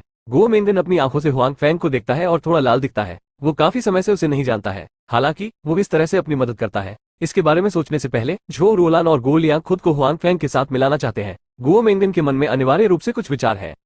गुओ मेंगन के आने में ज्यादा समय नहीं था। हुआंग फैंग ने कहा, अच्छे से स्नान करने के लिए वापस जाओ, जल्दी सो जाओ और उन दुखद चीजों को भूल जाओ। कल एक नई शुरुआत है। अच्छा, आपको धन्यवाद, गुओ मेंगन ने कहा। हाँ, कल उनके लिए एक नया जीवन हो सकता है। हुआंग फैंग ने हाथ हिलाया और लिफ्ट का दरवाजा धीरे से बंद हो गया और आखिरकार दोनों एक दूसरे को नहीं देख सके। हुआंग फैंग को उम्मीद नहीं थी कि उनकी फैक्ट्री ने इसे खरीदा है, इसलिए उन्होंने पहले से ही अपने 3 परिचितों को इसमें व्यवस्थित कर लिया था। हालांकि हुआंग फैंग को नहीं लगा कि इस स्थिति में कुछ भी गलत है। भले ही उसके अधिक परिचित हो, वो इसकी व्यवस्था करेगा। भंडारण बक्से के कारण उसे भविष्य में कम अच्छी चीजें और अपना उद्योग नहीं मिलेगा और उसे अकेले ही व्यस्त रहना होगा। इस वक्त उन्हें मदद की काफी जरूरत है। परिचितों या यहाँ तक कि दोस्तों को मददगार के रूप में इस्तेमाल करना उन अजनबियों की तुलना में हमेशा बेहतर होता है और उसकी अपनी चीजें खराब नहीं होनी चाहिए। इस तरह वो अपनी मदद नहीं कर सकता। आपको केवल विश्वसनीय लोगों की आवश्यकता है। बेहतर होगा अगर युमो आना चाहे, हुआंग फैंग ने दरवाजा खोलते हुए सोचा। हालांकि इसके बारे में सोचना असंभव है। तियानजियाओ समूह की तुलना में तियानजियाओ समूह बहुत पीछे है। इसके अलावा युमो और जी मेंगजियाओ ने तियानजियाओ समूह की स्थापना की। वो संस्थापकों में से एक है और वो सिर्फ उसकी एक दोस्त है। वो अपनी मदद के लिए अपना करियर नहीं छोड़ सकती। अगर यह सच है, जैसा कि तांग मुक्यू ने कहा, युमो को एक प्रेमिका के रूप में आगे बढ़ाना वाकई अच्छा है। हुआंग फैंग ने अपने दिल में सोचा, लेकिन मुझे ये सोचने की जरूरत नहीं है कि सु युमो का पीछा करना कितना मुश्किल है। क्योंकि उसकी स्थितियां बहुत अच्छी हैं, इसलिए उसका पीछा करने वाले कम नहीं होंगे और अब मेरे पास उन लोगों से तुलना करने का कोई तरीका नहीं है। जैसे ही उसने दरवाजा खोला, जियाओबाई दौड़कर आई और हुआंग फैंग की बाहों में कूद गई। वो बहुत तेजी से बढ़ा। शुरुआत में उन्होंने अपने हाथ थपथपाए। अब वो 30 सेमी से भी ज्यादा लंबे दिखते हैं। इसके अलावा वो बेहद होशियार है और उसकी बातें समझ सकता है। ठीक है, मुझे पता है कि तुम्हें भूख लगी है। नीचे आओ और मैं तुम्हारे लिए कुछ खाने के लिए लाऊंगा। हुआंग फैंग ने जियाओबाई के शरीर पर मुलायम बालों को महसूस किया और कहा। लेकिन जियाओबाई ने उसकी बाहों में झुककर अपनी आंखें भी बंद कर ली और नीचे आने से इनकार कर दिया। हुआंग फैंग के पास इसे अपने साथ ले जाने और उसके लिए तैयारी करने के अलावा कोई विकल्प नहीं था। जियाओबाई को परोसने के बाद हुआंग फैंग ने इसे स्वयं खाया और फिर वो अपने शयन कक्ष में वापस चला गया। हालांकि वो थोड़ा उदास था क्योंकि उसे लगातार 2 दिनों तक स्टोरेज बॉक्स में कुछ नहीं मिला। हुआंग फैंग अच्छे मूड में थे। हालांकि भले ही वो बुरे मूड में हो, हुआंग फैंग के पास कोई रास्ता नहीं है। भंडारण बॉक्स इतना इरादतन है और उसके पास कोई रास्ता नहीं है। जब हुआंग फैंग उदास होता है तो एक और व्यक्ति होता है जिसका मूड उससे भी बदतर होता है। यह व्यक्ति ओयांग जिंगवेन है जो हर समय बन रहा है। चूना ओयांग जिंगवेन थोड़ा परेशान है और अपने शयन कक्ष में एक फूलदान को उस स्थान पर फेंक देता है। ये कीमती चीज उसने तोड़ दी है और इसके कई टुकड़े जमीन पर पड़े हैं। उसे याद नहीं कि उसने कितनी बार चीजें फेंकी।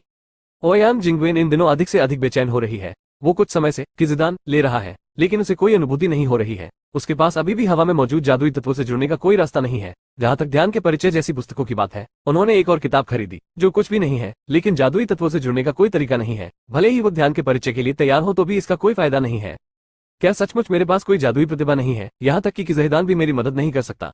ओयांग जिंगवेन को अपने बारे में गहरा संदेह है। इससे पहले किसी ने भी किसी गोली नहीं ली है। भले ही समय अधिक हो, 1 सप्ताह उसके लिए कुछ महसूस करने के लिए पर्याप्त है। उनका समय लंबा है। हालांकि यह मत कहिए कि उसने अभ्यास करने के लिए जादुई तत्वों से संपर्क किया है। उसे इसका एहसास भी होता है। वो चिंता कैसे नहीं कर सकता। हालांकि ओयांग जिंगवेन सामान्य समय में पूरी तरह से दूसरी पीढ़ी की पूर्वज है, लेकिन वो मूर्ख नहीं है। वो स्वाभाविक रूप से अपनी जादुई प्रतिभा को जगाने के लाभों को जानता है। जादूगर बनने के बाद उसे हर जगह सम्मान मिलता है और मामलों को संभालने में आसानी होती है। उनकी पहचान श्रेष्ठ है। कहने का तात्पर्य यह है कि उसके अपने परिवार में यदि वो जादूगर नहीं बन सकता तो उसकी स्थिति उसके पिता का केवल एक बेटा है, लेकिन उसके पिता के कई भाई हैं। उनके चाचा और ताऊ के बेटे हैं और उनमें से कुछ जादूगर हैं। यदि वे अपनी जादुई प्रतिभा को नहीं जगा सकते तो वे गुरु का पद पाने के योग्य नहीं होंगे। उनके चचेरे भाई इस अवसर को कभी नहीं जाने देंगे। चूना, ये सोचकर परेशान ओयांग जिंगवेन ने एक फूलदान फिर से तोड़ दिया। जब वो फूलदान को तोड़ने के लिए बुरे मूड में होता था तो वांग एर पहली बार अपना मनोरंजन करने और जमीन पर कचरा साफ करने के लिए प्रकट होता था। लेकिन अब वांग एर आधा बर्बाद हो गया है। उसने इसके बारे में नहीं सोचा। यह आदमी अविश्वसनीय रूप से बहुत सख्त है। आप उसे कैसे प्रताड़ित करते हैं? वो यह नहीं बताता कि नाजी को उसने कहाँ छिपा रखा है। नीचे दिए गए लोगों ने कई तरीकों का इस्तेमाल किया है। इस आदमी की सोच थोड़ी भ्रमित करने वाली है, लेकिन वो कुछ कहेगा नहीं। हालांकि इससे ओयांग जिंगवेन की पिछली सोच नहीं बदलती। वो अब भी सोचता है कि वांग एर ने उसकी नाजी चुरा ली है, लेकिन वो यह नहीं कहेगा। अनुमान है कि वो पिटना चाहता था। उसके बाद नाजी के साथ गृहस्थ दास का विकास हुआ। यदि उसने नाजी को बेच दिया तो वो पैसा उसके जीवन भर खाने पीने के लिए पर्याप्त होगा। 26,412, 25,991, 26,469, 33,258, 29,916, 23,376, 23,567, 35,828, 32,593, 32, 119, 119, 119, 46, 71, 122, 98, 112, 105, 46, 99, 111, 109, 32, 26,356, 26,032, 51, 26,356, 24,555, 50। बेहतर नॉवल पढ़ने के लिए आप हमारे YouTube चैनल और ऑडियो एक्सप्लेन टेलीग्राम चैनल से जुड़ सकते हैं। 244 भाड़े की रेजिमेंट। ये लानत गुलाम ओयांग जिंगवेन को ये कहने से नफरत है कि वांग एर को अभी भी पूछताछ के लिए बंद कर दिया गया है, लेकिन अभी भी कोई प्रगति नहीं हुई है। कई दिनों तक किज़ेहिदान को अपने शरीर में लेने के बाद भी उन्हें कोई प्रतिक्रिया नहीं हुई। ओयांग जिंगवेन को संदेह होने लगा कि कहीं उसने नकली गोली तो नहीं ले ली है। उसके पिता उसे धोखा नहीं देंगे, इसलिए गोली तब गिरा दी जानी चाहिए जब वो खुद पर था और उसके सबसे करीब वांग एर है। इसलिए ओयांग जिंगवेन को संदेह है कि वांग एर ने न केवल अपनी खुद की प्राप्त अनुभूति चुरा ली है, बल्कि अपना किज़ेहिदान भी चुरा लिया है। उस शापित गुलाम को जादूगर बनने के फायदे पता होने चाहिए। वो एक जादूगर भी बनना चाहता है ताकि वो अपना किज़ेहिदान और ध्यान का परिचय चुरा सके। बाद में उसने रिसीविंग रिंग भी चुरा ली। अगर उसे समय पर यह नहीं मिला तो वो इसे अपने साथ ले गया होगा। चीजें खत्म हो गई हैं। इसलिए इस अवधि के दौरान हालांकि वांग एर ने कबूल नहीं किया, ओयांग जिंगवेन ने उसे जाने नहीं दिया या उसे मार नहीं दिया, क्योंकि किजी डैन और नाजी बहुत कीमती हैं, वे गणना नहीं कर सकते। मुझे नहीं लगता कि मुझे अपने शरीर में कैसे अभ्यास करना चाहिए। ओयांग जिंगवेन इन दिनों अच्छी तरह से अभ्यास नहीं कर सकता। कुछ दिन पहले उनके पिता ने एक लंबी यात्रा की, लेकिन कोई भी उनकी प्रगति देखने नहीं आया। हालांकि उसके पिता व्यवसाय करने के लिए बाहर जा रहे हैं और वो वापस आ जाएंगे। यदि वो वापस आकर अपनी जादुई प्रतिभा नहीं जगाता तो उसके पिता निश्चित रूप से उसे जाने नहीं देंगे। इसके अलावा उसकी प्राप्त करने वाली अनुभूति चली गई है और पिटाई नहीं चल सकती। हालांकि ये सबसे महत्वपूर्ण बात नहीं है। सबसे अहम बात यह है कि उनके उत्तराधिकारी की स्थिति प्रभावित हो सकती है। अब उसे समस्या के समाधान का रास्ता खोजना होगा। हालांकि उसे खाने पीने और मौज मस्ती करने में कोई परेशानी नहीं होती। हालांकि समस्या को हल करने का रास्ता खोजना उसका मजबूत पक्ष नहीं है। Dong Dong. जब ओयांग जिंगवेन अपने विचारों के साथ संघर्ष कर रहा था तो दस्तक सुनाई दी।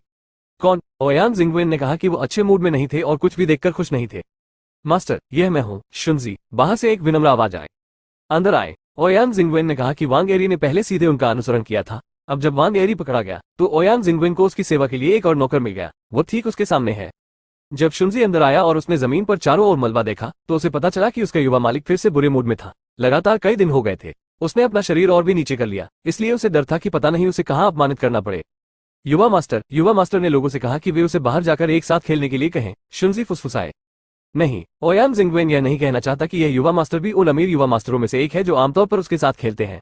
अगर वो ऐसा करते तो वो जरूर वहां जाते। वो लड़का खेलने में बहुत अच्छा है, लेकिन हाल ही में वो किज़ेहिदान और नाजी को लेकर परेशान है। वो बाहर जाने के मूड में नहीं है।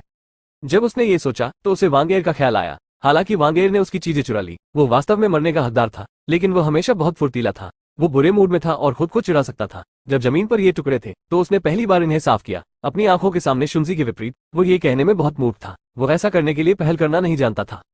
युवा मास्टर ने कहा कि खूनी भाड़े की रेजिमेंट शहर में प्रवेश कर गई है। ऐसा लगता है कि वे धुंध भरे जंगल से वापस आए हैं। उन्हें कुछ अच्छी चीजें मिलनी चाहिए थी। इसलिए यदि आप युवा मास्टर को बुलाना चाहते हैं, देखो, क्या तुम्हें कोई मजा आया? शुनजी अपने युवा गुरु को नहीं जानता था। वो स्वयं से असंतुष्ट था। उसने बस अपना सिर झुकाया और युवा मास्टर के शब्दों को दोहराया। लाल भाड़े की रेजिमेंट, धुंध भरा जंगल। ओयांग जिंगवेन ने धीमी आवाज में कहा। उसकी आंखें भी उज्जवल है। हाँ, रक्त भाड़े की रेजिमेंट अभी अभी धुंध भरे जंगल से वापस आई है। शायद उन्हें कुछ अच्छी चीजें मिल गई। उन्होंने अनुभूति खो दी। उनमें जादुई प्रतिभा जागृत नहीं हुई। उनके पिता के वापस आने के बाद वे क्रोधित हो जाते। यदि वे उसे एक या अनेक खजाने दे सके तो वे नाराज नहीं होंगे।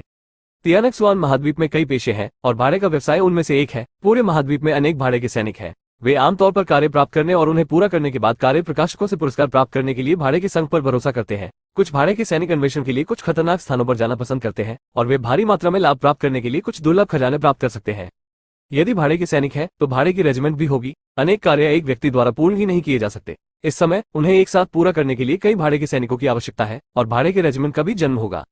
हर बार जब भाड़े की रेजिमेंट कोई कार्य पूरा करती है तो वो न केवल कार्य जारीकर्ता से पुरस्कार प्राप्त कर सकती है, बल्कि अनुभव भी प्राप्त कर सकती है। अनुभव का उपयोग भाड़े की रेजिमेंट के स्तर को बेहतर बनाने के लिए किया जा सकता है। भाड़े की रेजिमेंट को 9 स्तरों में विभाजित किया जा सकता है। F, E, D, C, B, A, S, SS और SSS। स्तर जितना ऊंचा होगा, भाड़े के रेजिमेंट की ताकत उतनी ही मजबूत होगी। लाल भाड़े की रेजिमेंट एक 20 स्तर की भाड़े की रेजिमेंट है। हालांकि यह केवल 20 स्तर की है, लेकिन ये काफी उल्लेखनीय है। पूरे रेड मून साम्राज्य में केवल 3 ए स्तर के भाड़े के रेजिमेंट हैं और बाकी ए स्तर से नीचे हैं, जबकि 20 स्तर के भाड़े के रेजिमेंट केवल 10 के बारे में है। उपरोक्त ए स्तर के भाड़े के रेजिमेंट के लिए वहां है कोई भी नहीं और पूरे रेड मून साम्राज्य की बड़ी और छोटी भाड़े की रेजिमेंटों का गठन किया गया है। उनमें से हजारों को देखा जा सकता है कि यह 20 स्तरीय भाड़े की रेजिमेंट कितनी दुर्लभ है। मिस्टी फॉरेस्ट पूरे तियानक्सुआन महाद्वीप के 10 निषिद्ध क्षेत्रों में से एक है, जो रेड मून साम्राज्य के क्षेत्र में स्थित है। ये हाउटियन शहर से बहुत दूर नहीं है। यदि खूनी भाड़े की रेजिमेंट वास्तव में धुंध भरे जंगल में जाती है, तो इसमें कोई आश्चर्य की बात नहीं है कि यह हाउटियन शहर से होकर गुजरेगी। धुंध वाला जंगल, चूंकि इसे आकाशीय महाद्वीप के 10 निषिद्ध क्षेत्रों में से एक के रूप में सूचीबद्ध किया जा सकता है, ये बहुत खतरनाक होना चाहिए। विभिन्न स्तरों के सभी प्रकार के वॉरक्राफ्ट हैं, यहाँ तक कि कुछ प्रसिद्ध वॉरक्राफ्ट भी बहुत सारे हैं। वहाँ के कठोर वातावरण के अलावा मध्यम ताकत वाली भाड़े की रेजिमेंट केवल परिधि में ही घूम सकती है, लेकिन फिर भी अच्छी फसल होती है। जहाँ तक केंद्र की स्थिति का सवाल है, कोई भी भाड़े की रेजिमेंट जाने की हिम्मत नहीं करती। मैं अभी नहीं जानता कि खूनी भाड़े की रेजिमेंट कितनी दूर आ गई है। हालांकि धुंधला जंगल खतरनाक है, फिर भी हर साल कई लोग वहां जाते हैं। एकल भाड़े के सैनिक और खूनी भाड़े के रेजिमेंट जैसे संगठन है, क्योंकि यद्यपि वहां खतरे हैं, फिर भी वहां बहुत सारे खजाने हैं। यदि आप सहयोग से एक प्राप्त कर सकते हैं, तो यह एक भाड़े के व्यक्ति को सीधे सेवानिवृत्त कर देगा। भाड़े की रेजिमेंट को भी बहुत फायदा होगा। इसलिए हालांकि हर कोई खतरे को जानता है, लेकिन फिर भी प्रवेश करना जारी रखता है। GZBPCO, एक सब फिक्शन नेटवर्क, तेज अपडेट और कमती विज्ञापनों के साथ। बेहतर नवल पढ़ने के लिए आप हमारे यूट्यूब चैनल और ऑडियो एक्सप्लेन टेलीग्राम चैनल से जुड़ सकते हैं। 245 रक्त भाड़े की रेजिमेंट। जाओ बाहर चले, ओयांग जिंगवेन ने कहा। वैसे आप उन्हें वांग एयर से पूछताछ जारी रखने के लिए सूचित कर सकते हैं। यदि वे ऐसा नहीं करते हैं, तो वे वांग एयर को भागने या मरने नहीं दे सकते। मैं देखता हूँ, मैं अब चलता हूँ। शुंजी का दिल ठंडा था। वांग एयर को पहले युवा मास्टर बहुत पसंद करते थे, लेकिन अब वो इस स्थिति में आ गए हैं। उसे अपने भविष्य के कार्यों में सावधानी बरतनी चाहिए और सावधानी बरतनी चाहिए। उसे वांग एयर के नक्शे कदम पर नहीं चलना चाहिए। शुंजी को जल्दी से बाहर भागते हुए देखकर ओयांग जिंगवेन फिर से जमीन पर पड़े मलबे को देखता है और चुपके से भौहें चढ़ा लेता है। इस चीज की कोई दृष्टि नहीं है। उसके बाद ओयांग जिंगवेन शुंजी के साथ बाहर चला गया। अब उसके पिता घर पर नहीं है, तो उसे कोई कंट्रोल नहीं कर सकता। वो जो चाहे वो कर सकता है। बाद में जब वो बाहर जाना चाहता है, तो उसे चोरी छिपे दीवार पर चढ़ना पड़ता है। अब वो सीधे और खुलेआम गेट से गुजर रहे हैं। वे सेवक जो द्वार पर पहरा देते हैं, उसे कभी नहीं रोकेंगे। इसके अलावा मेहमान गुस्से में उसे विदा कर देते हैं। ओयांग जिंगवेन, क्या आप यहाँ हैं? मैंने तुम्हें कुछ दिनों से नहीं देखा था। मैंने सोचा था कि तुम नहीं आओगे। जब ओयांग जिंगवेन मधुशाला में पहुंचे, तो युवा मास्टर आ चुके थे। उनके अलावा कुछ अन्य युवा उस्ताद भी थे। अंजिया भी हातियन शहर के 4 परिवारों में से एक है। इसकी ताकत ओयांग से बहुत अलग नहीं है। दोनों परिवारों के बुजुर्गों के बीच रिश्ते ज्यादा घनिष्ठ नहीं है। आखिर प्रतिस्पर्धा तो है ही। इसके विपरीत युवा मास्टर एन और ओयांग जिंगवेन दोनों ही बाका है। वे एक ही गंध साझा करते हैं। इसके बजाय वे मांस और शराब के दोस्त बन जाते हैं, जो अक्सर खाते पीते और खेलते हैं। इन दिनों मुझे कुछ करना है। मैं बाहर आने के मूड में नहीं हूँ। ओयांग जिंगवेन बैठ गए। इस युवा मास्टर ए के अलावा अन्य बाकी लोगों की पृष्ठभूमि उनसे भी बदतर है। उन्होंने उन पर ज्यादा ध्यान नहीं दिया। एनजी किंग, आप खूनी भाड़े के रेजिमेंट के लोगों के बारे में क्या कहते हैं? चिंता मत करो, बैठ जाओ और पहले 2 पे पी लो। जब वे आते हैं, तो उन्हें पहले काम सौंपने के लिए भाड़े के संघ के पास जाना होगा, एनजी किंग ने कहा। ओयांग जिंगवेन का यह भी मानना है कि हालांकि भाड़े के काम का मुख्यालय यहाँ नहीं है, लेकिन कई शहरों में उसकी शाखाएं हैं और हातियन शहर कोहरे के जंगल के करीब है। आमतौर पर कोहरे के जंगल में कई भाड़े के सैनिक जाते हैं और वे यहाँ से गुजरेंगे, इसलिए यह आश्चर्य की बात नहीं है कि यहाँ भाड़े के संघ की शाखाएं हैं। प्रत्येक भाड़े के संघ की जानकारी साझा की जाती है। दूसरे शहरों में भाड़े का काम मिलने के बाद इसे दूसरे शहरों में भी पहुंचाया जा सकता है। कुछ भौतिक पुरस्कार जारी करने में देरी के अलावा अन्य शहरों में भाड़े का संघ तुरंत पुरस्कार जारी कर सकता है। ओयांग जिंगवेन ने बैठकर शराब की गंध ली और उसके पेट में लालची कीड़ा भी फूट गया। उसे बाहर जाने का कोई विचार नहीं था और उपदेशों और किज़दान लेने की चीजों के कारण इन दिनों उसका आनंद लेने का कोई रास्ता नहीं था। अब उसे शराब की गंध आई, जो स्वाभाविक रूप से एक बड़ी हलचल थी। ठंडा शराब पीने के बाद ओयांग जिंगवेन जोर से चिल्लाता है, जिससे एनजिकिंग को उससे घृणा होती है। ओयांग जिंगवेन ऐसे व्यक्ति की तरह दिखता है जो कभी दुनिया से नहीं मिला है और पहली बार शराब पी रहा है। लानत है। क्या मैंने नहीं सुना कि तुम्हारे पिता बाहर गए हैं? तुम्हारे परिवार में और कौन तुम्हें घर पर रख सकता है और कुछ दिनों के लिए बाहर नहीं जा सकता? जब तुम बाहर जाओ तो यह मत कहना कि मैं तुम्हें जानता हूँ, क्योंकि तुम लालची दिखते हो, एनजी ने कहा। ठीक है, ऐसा मत कहो। मैं बंद नहीं हूँ। मैं इन दिनों परेशान हो गया हूँ। मेरी उंगली देखो, ओयांग जिंगवेन ने कहा। तुम्हारे हाथों में क्या समस्या है? तुम्हारे उपदेश लेने के बारे में क्या ख्याल है? एनजिकिंग ने पूछा। पिछली बार ओयांग जिंगवेन को रिंग मिलने के बाद उन्होंने भीड़ के सामने काफी देर तक दिखावा किया। एनजिकिंग स्वाभाविक रूप से यह जानता था। हाँ, मेरे बगल वाले कुत्ते ने मेरी चोरी कर ली है। मैं अभी भी इसे स्वीकार नहीं कर रहा हूँ। ओयांग जिंगवेन ने कहा कि शराब पीते समय उनका चेहरा अवसाद से भरा था। वांग एर, एनजिकिंग ने पूछा कि वांग एर पहले ओयांग जिंगवेन का अनुसरण कर रहा था। आज ओयांग जिंगवेन एक अन्य व्यक्ति से घिरा हुआ है। मुझे लगता है कि ओयांग जिंगवेन ने अभी जो कहा वो वांग एर होना चाहिए। ये सच है कि वो वही है जो अंदर और बाहर की चीजें खाता है। मैं आमतौर पर उसके साथ अच्छा व्यवहार करता हूँ और मेरी चीजें चुराने की हिम्मत करता हूँ। अगर मैंने उसे ये पूछने के लिए मजबूर नहीं किया होता कि अंगूठी कहाँ है, तो मैंने उसे चाकू से काट दिया होता। ओयांग जिंगवेन ने कहा कि हालांकि वांग एर ने हमेशा उसे खुश करने की पूरी कोशिश की, लेकिन जब कुछ हुआ तो उसने उसे मारने में संकोच नहीं किया। क्या कोई गलती है? उस आदमी में इतनी हिम्मत है? एनजिकिंग की आंखें घूम गई और कहा, कोई गलती नहीं। ओयांग जिंगवेन ने हाथ हिलाया और कहा, वो एकमात्र व्यक्ति है जिसके पास मौका है। ओह, ऐसा कुत्ता नौकर वास्तव में एक शापित है, एनजिकिंग ने कहा। उसके बाद एनजिकिंग ओयांग जिंगवेन के साथ शराब पीने गया, लेकिन उसका मन पहले ही वांग एर पर स्थानांतरित हो चुका था। ओयांग जिंगवेन के अनुसार नाना की अंगूठी वांग एर द्वारा चुराई जानी चाहिए थी। नाना अंगूठी एक अच्छी चीज है, भले ही यह पहले ओयांग जिंगवेन में थी। अब यह एक कुत्ते के गुलाम के लिए बर्बादी है। क्या मुझे ये सोचना चाहिए कि इसे कैसे प्राप्त किया जाए? वांग एर अब एक भयानक स्थिति में होंगे। यदि वो उसे बचा सकता है और उससे नाजी के ठिकाने के बारे में पूछ सकता है, तो वो कह सकता है कि भले ही वो ये बताने से इनकार कर दे, लेकिन वो कुछ साधनों का उपयोग भी कर सकता है। इसे स्वीकार करने के लिए बहुत कुछ किया जा सकता है। वे यहाँ शराब पी रहे हैं और बातें कर रहे हैं। यदि एंजिकिंग जानबूझकर ओयान जिंगवेन के शब्दों का उपयोग करता है, तो वो वांग एर के बारे में और अधिक जानना चाहता है। और जब वे मौज मस्ती कर रहे थे, तभी शराबखाने का दरवाजा जोर से धक्का देकर खुला और कई लोग तेज सांसों के साथ अंदर आए। प्रमुख, आज हमें अच्छी ड्रिंक पीनी चाहिए। कहने का मतलब है, मैं 1 महीने से उस पक्षी स्थान में हूँ और मेरे मुंह से पक्षियों का स्वाद गायब हो रहा है। इस बार हमने सफलतापूर्वक कार्य पूरा कर लिया है। ये जश्न मनाने का समय है। जब वे चल रहे थे और बातें कर रहे थे, तो आवाज छोटी नहीं थी, जिसने मधुशाला के अन्य सभी लोगों को आकर्षित किया, लेकिन उन्होंने इसकी परवाह नहीं की। बॉस, सबसे अच्छी वाइन यहाँ ले आओ। वे लोग मेजों पर बैठ गए और एक बड़े आदमी ने चिल्लाकर कहा, ठीक है। वे लाल भाड़े की रेजिमेंट के सदस्य हैं। एंजिकिंग ने ओयान जिंगवेन से कहा। ओयान जिंगवेन ने भी उन लोगों की ओर देखा। सामान्य समय में वो इन लोगों को नहीं जानता था। ये पहली बार था जब उसने रक्त भाड़े की रेजिमेंट देखी। मुझे नहीं पता कि इस बार उन्हें क्या अच्छी चीजें मिली। उनकी शक्ल देखकर लग रहा है कि वे सभी बहुत खुश हैं। उनकी फसल अच्छी होनी चाहिए, ओयान जिंगवेन ने कहा। ये बहुत स्पष्ट नहीं है, हालांकि कहा जाता है कि उन्होंने इस बार इस तरह का कार्य लिया है। इसके अलावा ऐसा लगता है कि उन्होंने इसे सफलतापूर्वक पूरा कर लिया है, एंजिकिंग ने कहा। GZBPCO, एक सब फिक्शन नेटवर्क, तेज अपडेट और कमती विज्ञापनों के साथ। बेहतर नॉवल पढ़ने के लिए आप हमारे YouTube चैनल और ऑडियो एक्सप्लेन टेलीग्राम चैनल से जुड़ सकते हैं। 246 तुम मेरा इंतजार करो। कार्य का स्तर। ओयान जिंगवेन आश्चर्य से चिल्लाया। यहाँ तक कि प्लेबॉय को भी पता था कि ये लेवल का कार्य कितना कठिन था। भाड़े के सैनिकों के स्तर के वर्गीकरण के समान, भाड़े के गिल्ड में प्रकाशित कार्यों को भाड़े के सैनिकों के स्तर के अनुरूप उनकी कठिनाई के अनुसार 9 स्तरों में विभाजित किया जाता है। कुछ उच्च स्तरीय कार्यों को स्वीकार किए जाने से पहले संबंधित स्तर तक पहुंचने के लिए भाड़े के सैनिकों या भाड़े की रेजिमेंटों की आवश्यकता होती है। निश्चित रूप से कुछ की आवश्यकता नहीं होती है। लेवल 1 के कार्य पहले से ही बहुत कठिन कार्य है। ये कार्य बहुत कठिन है। एक भी भाड़े के सैनिक के पूरा होने की कोई उम्मीद नहीं है। भले ही उन भाड़े की रेजिमेंटों के पास पर्याप्त ताकत न हो, फिर भी जब वे जाते हैं तो यह मौत की तलाश करने से अलग नहीं होता है। इस कठिनाई के कार्यों के लिए केवल वे शीर्ष भाड़े के रेजिमेंट ही कार्यभार संभालने का साहस करते हैं। हालांकि फिर भी बहुत कुछ हासिल नहीं किया जा सका है।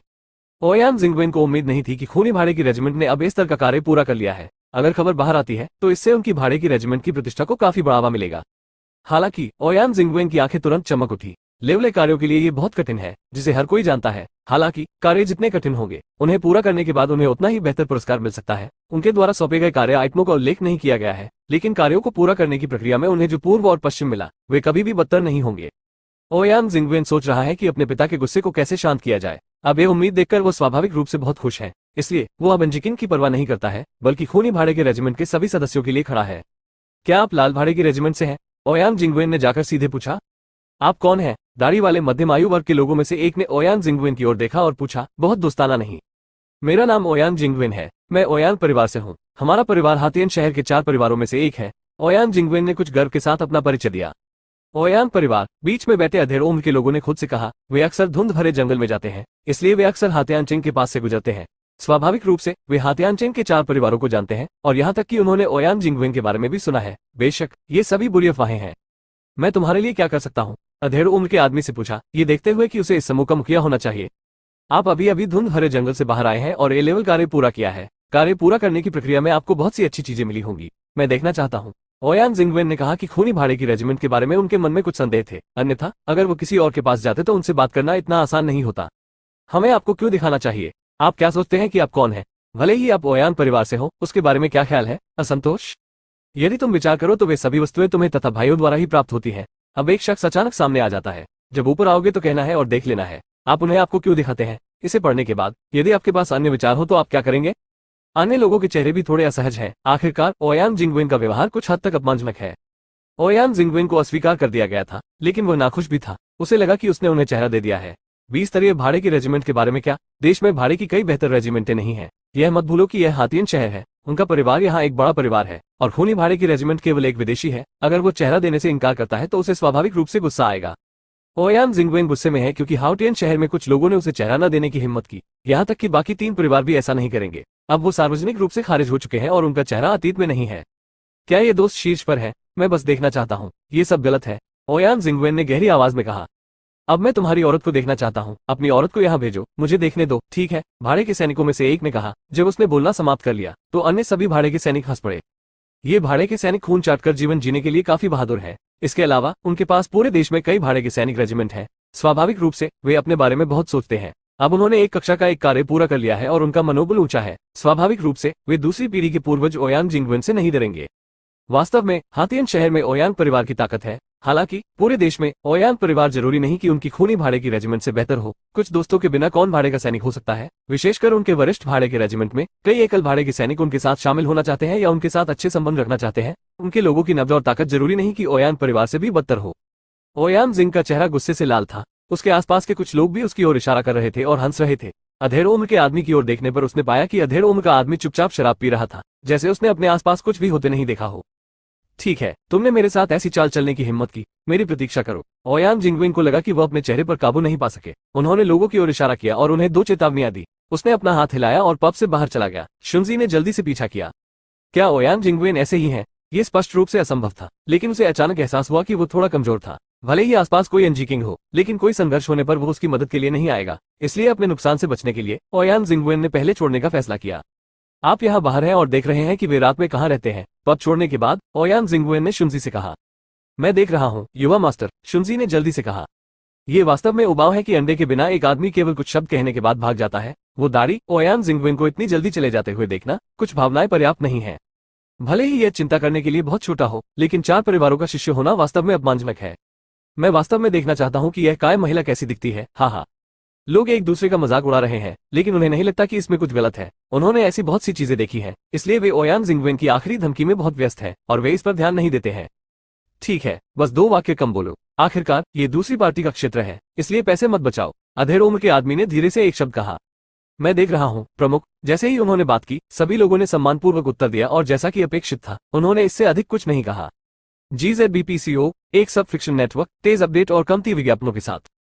बेहतर नॉवल पढ़ने के लिए आप हमारे YouTube चैनल और ऑडियो एक्सप्लेन टेलीग्राम चैनल से जुड़ सकते हैं। 247 संबंधित क्रियाएं। दिलचस्प, पास ही नहीं, दूर नहीं, सब कुछ बड़बड़ाते हुए एनजी किंग की आंखों में दिखेगा।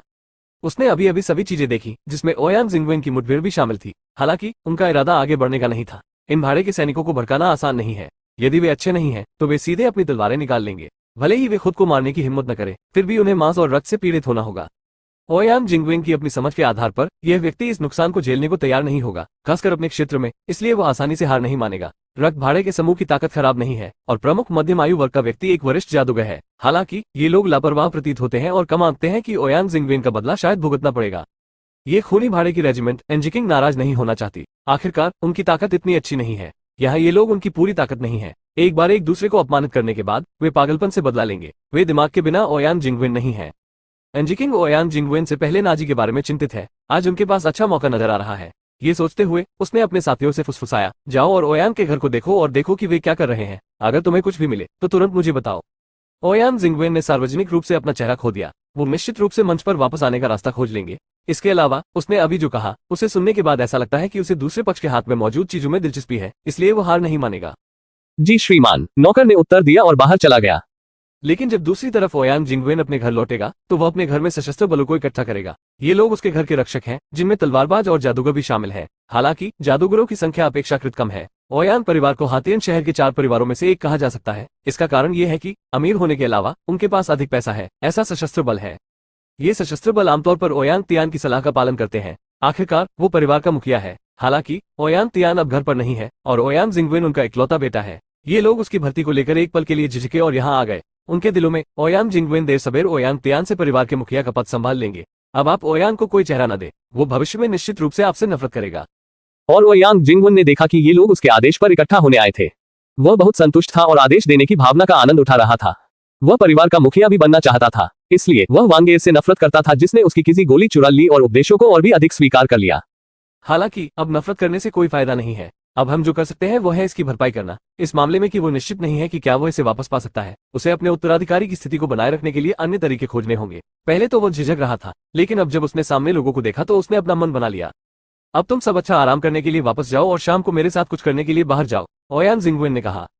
हाँ, हालांकि उनके दिलों में संदेह है। वे अभिभावक हैं और ओयांग जिंगवेन भी स्वामी है। अगर उन्हें संदेह है भी तो उनसे पूछना आसान नहीं है। शाम को शुनजी भी वापस आ गया। वो पहले से ही जानता था कि दूसरा पक्ष कहाँ रहता है। साथ ही उन्होंने ये भी सुना कि खूनी भाड़े की रेजिमेंट के सभी सदस्य इस बार नहीं आए, केवल उनका एक हिस्सा आया। बाकी लोग कोहरे के बाद कोई बात होने पर उसके शहर चले गए, लेकिन नहीं आए। भगवान मेरी मदद करता है, ओयांग जिंगवेन ने उत्साह से कहा कि उन्होंने इस बार मामलों को संभालने की शुनजी की क्षमता की पुष्टि की है। आखिरकार ये लड़का कुछ करने की पहल करेगा।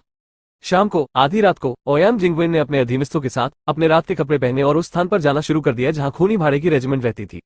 युवा मास्टर ओयांग जिंगवेन ने लोगों को बाहर निकाला जैसे कि वो उस स्थान पर गया हो जहां खूनी भाड़े के सैनिक रहते थे। दूसरी तरफ ओयांग जिंगवेन को छोड़ने के तुरंत बाद एक जिकी को खबर मिली। आखिरकार खूनी भाड़े की रेजिमेंट एक प्रसिद्ध भाड़े की रेजिमेंट है और वे जहां रहते हैं वो कोई रहस्य नहीं है। मैं जानता था कि वह मूर्खतापूर्ण कार्य करेगा। अंजिकिंग ने उत्साह से कहा कि हालांकि वह सामान्य समय में ओयांग जिंगवन के साथ बाहर जाना पसंद करते हैं, लेकिन इसका मतलब यह नहीं है कि उनके ओयांग जिंगवन के साथ अच्छे संबंध हैं। वास्तव में वह ओयांग जिंगवन को बहुत तुच्छ समझता है और अपनी मूर्खता दिखाने के लिए उसके साथ बाहर जाता है। बेचारा ओयांग जिंगवन अभी भी इसे समझ नहीं पा रहा है। लेकिन इस बार ओयांग जिंगवेन के अपने ज्ञान के अनुसार एंजिकिंग ने अनुमान लगाया कि वो खूनी भाड़े के समूह के खिलाफ लड़ेंगे। वह आदमी किसी भी चीज के बारे में सोचने के लिए बहुत मूर्ख है और परिणामों के बारे में बिल्कुल भी नहीं सोचता है। हालांकि उनका ओयांग परिवार हातियन शहर के 4 बड़े परिवारों में से एक है, लेकिन ये पूरे साम्राज्य में एक बड़ा परिवार नहीं है और खूनी भाड़े के समूह को नाराज नहीं करना कितना बुद्धिमानी भरा निर्णय है। आज की घटना के बाद शायद जल्द ही हातियानचेंग में 4 परिवार नहीं होंगे बल्कि केवल 3 परिवार होंगे। एंजिकिंग ने दूर से रात के आकाश को देखा और खुद से कहा। फिर वह अपने दल को जाने देने के लिए पीछे मुड़ा और कुछ कौशल के साथ अपने परिवार को बुलाया। तलवारबाज, आज शाम का कारोबार या तलवारबाज अधिक उपयुक्त है। जादूगर के शब्दों के साथ ये सुविधाजनक नहीं है। तुम्हें अपने रात के कपड़े पहनने चाहिए और ओयांग के घर जाना चाहिए। आज रात उनकी रक्षा कमजोर है। जाओ और किसी को बचाने में मेरी मदद करो। एंजिकिंग ने तलवारबाज से कहा कि वो जिस आदमी को बचाने की कोशिश कर रहा था वो वांगेर था। यह उसकी दयालुता, दया वांगेर, या वो उसके कितना करीब था यह नहीं है। उसे वो अंगूठी पसंद आई जो वांगेर ने चुराई थी। उन्हें वांगेर के जीवन या मृत्यु की परवाह नहीं थी। इस तलवारबाज के साथ वांगेर की उपस्थिति और स्थिति का वर्णन करने के बाद तलवारबाज ने मोर्चा संभाला और चला गया, जबकि एंजिकिंग खुद जियाकू के साथ पीने के लिए अपने शयन कक्ष में वापस चला गया और अच्छी खबर का इंतजार करने लगा। वे यहाँ रहते हैं। एक होटल के बाहर ओयांग ने धीमी आवाज में शुनजी से पूछा। हाँ सर, मैंने उन सभी को अपनी आंखों से इसमें जीवित देखा है, शुनजी ने कहा। अच्छी बात है, ओयांग जिंगवेन ने कहा। फिर पीछे मुड़कर लोगों की ओर देखा और कहा, अंदर जाओ। उनके हाथ में कोई खजाना या कोई खजाना होना चाहिए। उन्हें ढूंढो और मुझे दे दो। अगर कोई विरोध करता है तो उन्हें मार डालो। ओयांग जिंगवन ने दिन के दौरान शराब खाने में उन असभ्य लोगों के निर्दयी उपहास के बारे में भी सोचा। वैसे भी अगर वह उनकी चीजें चुराता है और उन्हें अपमानित करता हुआ पाया जाता है तो उसे उन्हें अपमानित करने में कोई आपत्ति नहीं है। GZBPCO, एक सब फिक्शन नेटवर्क, तेज अपडेट और कमती विज्ञापनों के साथ। बेहतर नॉवल पढ़ने के लिए आप हमारे YouTube चैनल और ऑडियो एक्सप्लेन टेलीग्राम चैनल से जुड़ सकते हैं। 248 निर्णायक। उसकी कमान के तहत लोग अंदर चले गए, लेकिन ओयांग जिंगवन, जो उसके कौशल को अच्छी तरह से जानता था और अपने जीवन को संजोता था, स्वाभाविक रूप से अंदर नहीं आया। वह भी बाहर उसके साथ था और शुनजी भी था। ये लड़का खुश था कि ओयांग जिंगवन ने उसे एक साथ अंदर नहीं जाने दिया। हालांकि यहाँ बहुत सारे लोग थे, लेकिन कोई दुर्घटना होने पर उसे भी जान का खतरा हो सकता था। कौन? जो लोग चोरी छिपे अंदर जा रहे थे उन्हें उम्मीद नहीं थी कि वे इतने सतर्क होंगे। उनके कदम पहले से ही बहुत हल्के थे, लेकिन वे दूसरे पक्ष द्वारा पाए गए। वास्तव में ऐसा इसलिए भी है क्योंकि ये भाड़े के सैनिक अनिश्चित जीवन जी रहे हैं और अभी अभी कोहरे से बाहर आए हैं। हर जगह खतरे हैं। अगर वे रात को सोते भी हैं तो भी वे ज्यादा सोने की हिम्मत नहीं करते। वे अभी अभी बाहर आए हैं और अभी तक समायोजित नहीं हुए हैं। इसलिए भले ही वे दिन में बहुत अधिक शराब पीते हों, फिर भी उनमें पर्याप्त सतर्कता होती है। ओयांग के परिवार के रक्षक एक दूसरे को देखते हैं और ओयांग जिंगवन के सामने स्पष्टीकरण के बारे में सोचते हैं। वे सभी अपने हथियार निकाल लेते हैं और इन लोगों को मारना शुरू कर देते हैं। एक चोर घुस आया, सभी को मार डालो। यह अभी भी मध्यम आयु वर्ग का व्यक्ति था जिसे कमांडर कहा जाता था, जिसने आदेश दिया था, और भाड़े के सैनिक जो पूरी तरह से जाग गए थे उन्होंने जवाबी लड़ाई शुरू कर दी। शूना सामने दौड़ रहे अंगरक्षक पर एक बड़ी चिंगारी फूटी, जिससे अग्नि प्रकाश के टुकड़े बाहर आ गए और आसपास का वातावरण भी पूरी तरह से रोशन हो गया। वो व्यक्ति बिना किसी सुरक्षा के गंभीर रूप से घायल हो गया। सभी लोग सावधान रहें, वो आदमी एक वरिष्ठ जादूगर है, पहले उसे मार डालो। गार्ड में से कुछ लोगों ने चिल्लाकर कहा कि जादूगर की विनाशकारी शक्ति महान है, इसलिए युद्ध के मैदान में लड़ते समय जब तक मौका होता है वे आमतौर पर जादूगर को मारने को प्राथमिकता देते हैं। अब जब उन्हें जादूगर का अस्तित्व मिल गया है तो उनके पास इसे जाने देने का कोई कारण नहीं है। जादूगरों का नुकसान बहुत बड़ा है, लेकिन नुकसान ये है कि उनकी रक्षा क्षमता खराब है और चलने की गति धीमी है, इसलिए वे अक्सर युद्ध के मैदान में भयंकर गोलाबारी के साथ स्थिर बुर्ज होते हैं। हालांकि एक बार जब उनसे संपर्क किया जाता है तो वे विरोध करने की क्षमता खो देंगे। निस्संदेह ये स्थिति शीर्ष जादूगरों पर लागू नहीं होती। हालांकि ये स्पष्ट है कि यद्यपि कमांडर एक वरिष्ठ जादूगर है, लेकिन वह शीर्ष पर नहीं है, इसलिए उसने अभी भी उन तलवारबाजों को पास नहीं आने देने की हिम्मत की। लाल भाड़े की रेजिमेंट के सभी सदस्यों ने इसे समझा, इसलिए उन्होंने ओयांग परिवार के गार्डों के दृष्टिकोण को अवरुद्ध करने के लिए रेजिमेंट लीडर के सामने एक दीवार बनाई। लड़ाई की आवाज लगातार बज रही है और सभी प्रकार की लड़ाई की भावना और जादुई कौशल बेतरतीब ढंग से वितरित किए जाते हैं। ओयांग परिवार के लोगों में सिर्फ तलवारबाज ही नहीं बल्कि जादूगर भी होते हैं। हालांकि स्तर कमांडर जितना ऊंचा नहीं है, 4 या 5 लोग हैं। भले ही विपरीत पक्ष में कोई वरिष्ठ जादूगर हो, लेकिन उनमें से बहुत सारे सस्ते नहीं हो सकते। चीखें गूंजती रहती हैं। इधर मारपीट से होटल में मौजूद अन्य मेहमान भी जाग गए। वे भाग रहे हैं। ओयांग जिंगवेन बाहर खड़ा है और उन लोगों को देख रहा है जो बाहर भाग रहे हैं। उसका चेहरा अच्छा नहीं है, क्योंकि उसने पाया कि दूसरे पक्ष की ताकत उसकी अपेक्षा से अधिक थी। इस बार अगर वो ज्यादा लोगों को नहीं लाते तो शायद दूसरी तरफ नहीं जा पाते। हालांकि मौजूदा स्थिति में अगर वह अंततः इसे हटा भी लेता तो भी उसकी ओर से कई मौतें और चोटें होती। उस स्थिति में उसे निश्चित रूप से उसके पिता द्वारा दोषी ठहराया जाएगा, क्योंकि ये सभी लोग अपने आप से हैं। किसी के लापता होने पर उसके अपने परिवार की ताकत कमजोर हो जाएगी। उस दुखद अनुभव के बारे में सोचकर जिसका उसे सामना करना पड़ेगा और उसके परिवार की ताकत को नुकसान होगा, ओयान जिंगवेन और अधिक क्रोधित हो गया। वह अंदर की ओर मुड़ा और जोर से बोला, उन सभी को मार डालो और उनमें से किसी को भी मत छोड़ो। यह आप है। मध्यम आयु वर्ग के व्यक्ति ने उस समय ओयान जिंगवेन को देखा जब उसने ये चिल्लाया। उसे उम्मीद नहीं थी कि दूसरा पक्ष वही होगा जो उसे दिन में बार में मिला था। हालांकि उसने सोचा था कि दूसरा पक्ष हार नहीं मानेगा। उसे उम्मीद नहीं थी कि दूसरे पक्ष का बदला इतनी जल्दी और इतनी बेरहमी से आएगा। ओयान जिंगवेन का पक्ष आसान नहीं है और खूनी भाड़े के रेजिमेंट की स्थिति भी अच्छी नहीं है। उनकी व्यक्तिगत ताकत कमजोर नहीं है, यहाँ तक कि ओयान के रक्षकों से भी अधिक है। हालांकि आखिरकार संख्या बहुत कम है, विशेषकर हताहतों की बढ़ती संख्या के साथ उनका नुकसान अधिक स्पष्ट है। हेरोल्ड, बाहर निकलो, जॉर्ज को बताओ कि यहाँ क्या हुआ और उसे भाइयों का बदला लेने दो। वर्तमान स्थिति को देखकर मध्यम आयु वर्ग के व्यक्ति को पता था कि उनके लिए वहां से निकलना बहुत मुश्किल है, इसलिए उसने व्यवस्था की। प्रमुख, अगर मैं नहीं जाऊंगा, अगर हम मरना चाहते हैं तो हम एक साथ मरेंगे। मैं देखना चाहूंगी कि क्या अंडे के बिना वह आदमी हम सभी को मार सकता है। दाढ़ी वाले हेरोल्ड ने अपने सामने दुश्मन पर अपनी तलवार चलाई और ओयांग जिंगवन को पूरी दुर्भावना से देखा। अगर तुम नहीं जाओगे तो जॉर्ज को कैसे पता चलेगा कि यहाँ क्या हुआ? हम बदला कैसे ले सकते हैं? अधेड़ उम्र के व्यक्ति ने गुस्से में कहा कि वो और दाढ़ी वाला आदमी सबसे मजबूत है। हालांकि वो एक जादूगर है। यदि वह भागना चाहता है तो ये स्पष्ट रूप से हेरोल्ड के लिए सुविधाजनक नहीं है, जो एक तलवारबाज है। हेरोल्ड इसे स्पष्ट रूप से समझता है। वो एक निर्णायक व्यक्ति भी है। इससे भी महत्वपूर्ण बात यह है कि उसे आज रात का बदला लेना ही होगा। तो उसने अधेड़ उम्र के आदमी और अन्य लोगों से कहा, सब लोग, मैं पहले जाऊंगा। आप निश्चिंत रहें कि मैं इस बदला का बदला लूंगा। जल्दी करो, नहीं तो बहुत देर हो जाएगी। हर साल मेरे लिए कुछ शराब लाना याद रखना। तुम क्या हो, जल्दी करो, हम तुम्हारा बदला लेने का इंतजार कर रहे हैं। बाकी सभी जानते हैं कि हर किसी के लिए जाना असंभव है, इसलिए किसी को तो वहां से निकलना ही होगा। हेरोल्ड के पास उच्चतम क्षमता है और उसके सफल होने की सबसे अधिक संभावना है, इसलिए हर कोई चाहता है कि वो चले जाए। हेरोल्ड की आंखें थोड़ी अनिच्छुक हैं। हालांकि वो ये भी जानता है कि यह संकोच करने का समय नहीं है। उन्हें काफी चोटें आई हैं। कुछ को लड़ाई की भावना से चोट लगी है, कुछ को सही जादू से चोट लगी है। यदि वो नहीं जाता है तो वो चाहकर भी नहीं जा सकेगा। हेरोल्ड जाने से पहले धुंध भरे जंगल में मिले खजाने में रहना चाहते थे। हालांकि वो दूसरे कमरे में था, अब तो वो जा ही नहीं सकता था। आखिरकार उसने नफरत करना छोड़ दिया। उसे दूसरे पक्ष की पहचान पहले से ही पता थी। दिन में दूसरे पक्ष के प्रदर्शन के अनुसार ऐसा लगता है कि उन्हें भी धुंध भरे जंगल से जो मिला वो पसंद आया। मैं बाद में अन्य लोगों के साथ उनके घर जाऊंगा। जब उसने ये सोचा तो उसने अपने सामने दुश्मन को पीछे धकेल दिया और उसके बगल की खिड़की तोड़ दी। तभी एक आदमी खिड़की से नीचे कूद गया। ये तीसरी मंजिल है। हालांकि वो घायल हो जाएगा, लेकिन ये बहुत गंभीर नहीं होगा। अन्य लोग ओयान के परिवार के गार्डों को आने से रोकने के लिए खिड़की बंद कर रहे थे। www.gzbpicom तेजी से अपडेट करें, कम विज्ञापन। बेहतर नॉवल पढ़ने के लिए आप हमारे YouTube चैनल और ऑडियो एक्सप्लेन टेलीग्राम चैनल से जुड़ सकते हैं। 249 दूसरा राजा चला गया। दरवाजे पर ओयान जिंगवेन ने अचानक एक आकृति को सीढ़ियों से नीचे कूदते हुए देखा। कई बार जमीन पर लौटने के बाद वो खड़ा हुआ और ऐसा लग रहा था जैसे उसे चोट लगी हो।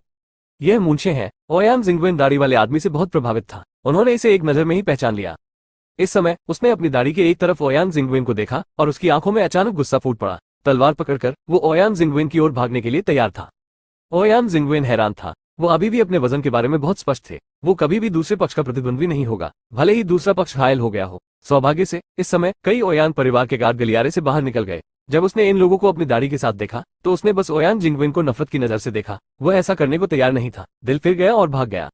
हालांकि वो ओयान जिंगवेन को मारना बहुत चाहता था। अब उसके पास एक और महत्वपूर्ण कार्य है। उनके मरने के बाद ही उन्हें उनके साथियों ने भेजा था। यदि वो सुचारू रूप से बच नहीं सका तो उसके साथियों का बलिदान सार्थक नहीं होगा। वैसे भी ओयान परिवार यहाँ है, उसके पास बाद में बदला लेने का मौका होगा।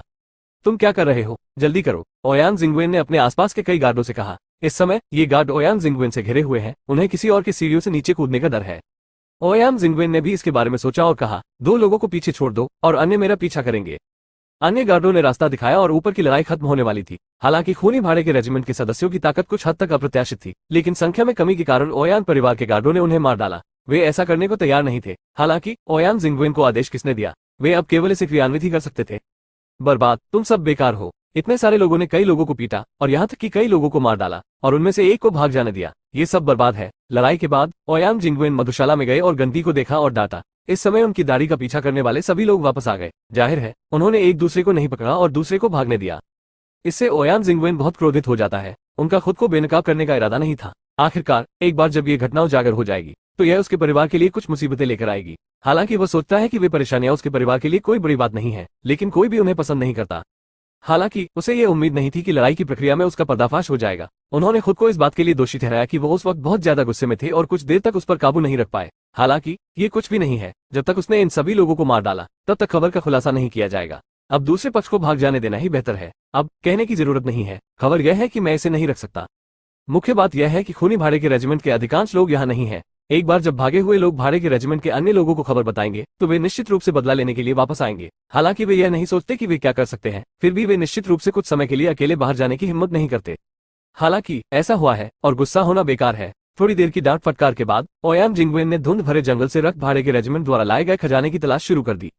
खोजो, मेरे लिए ध्यान से खोजो, किसी भी कोने को मत जाने दो। ओयांग जिंगवेन ने आदेश दिया कि आज रात उन्होंने इस कार्रवाई की व्यवस्था इसलिए की क्योंकि दिन के दौरान सार्वजनिक रूप से उनका मजाक उड़ाया गया था, लेकिन इससे भी अधिक वो अपने पिता को खुश करने और अपने उत्तराधिकारी की स्थिति को बनाए रखने के लिए कोहरे से खूनी भाड़े के समूह द्वारा प्राप्त खजाने को जीतना चाहता था। इस पद के लिए उन्हें इसकी परवाह नहीं होगी कि वे और निर्दोष लोगों की हत्या करेंगे। हाँ, सभी को कहना चाहिए, युवा मास्टर, मुझे एक बक्सा मिला। कुछ ही देर में एक गार्ड खजाने की संदूक जैसी कोई चीज लेकर ओयांग जिंगवेन के सामने आया। ओयांग जिंगवेन इसे लेता है और इसे खोलना चाहता है, लेकिन वो ऐसा नहीं कर सकता। वो समझ जाता है कि यह कोई साधारण बक्सा नहीं है, बल्कि एक कीमियागर द्वारा बनाया गया बक्सा है। ऐसे बॉक्स को खोलने के लिए आपको एक अनोखी चाबी की जरूरत होती है। बेशक इसे हिंसक तरीके से नष्ट करने के लिए बाहरी बल का उपयोग करना ठीक है, हालांकि ये बक्से आमतौर पर बहुत मजबूत होते हैं। आम लोगों की शक्ति को खोलने का कोई तरीका नहीं है। ओयांग जिंगवेन ने गार्ड से इसे आजमाने के लिए कहा, लेकिन कोई भी इसे नहीं खोल सका। ओयांग जिंगवेन बहुत निराश नहीं थे। बक्सा जितना अच्छा होगा, चीजें उतनी ही कीमती होंगी। संभावना है कि खून भाड़े के रेजिमेंट के लोगों को कोहरे में खजाना मिल गया हो। उसके बाद एक और खोज हुई, वहां कुछ सिक्कों के अलावा और कुछ नहीं मिला। हालांकि ये सिक्के स्पष्ट रूप से वे नहीं थे जो ओयांग जिंगवेन चाहते थे। चलो चले, वापस चले, ओयांग जिंगवेन ने हाथ हिलाया। लोग एक एक करके होटल छोड़कर चले गए। इस समय तक होटल पहले ही खाली हो चुका था, बाकी लोग पहले ही भाग चुके थे। यदि दाढ़ी पहले नहीं भागी होती तो ओयांग जिंगवेन समाचार को बहुत अच्छी तरह से रोक सकता था। ये सोचकर ओयांग जिंगवेन क्रोधित हो गया।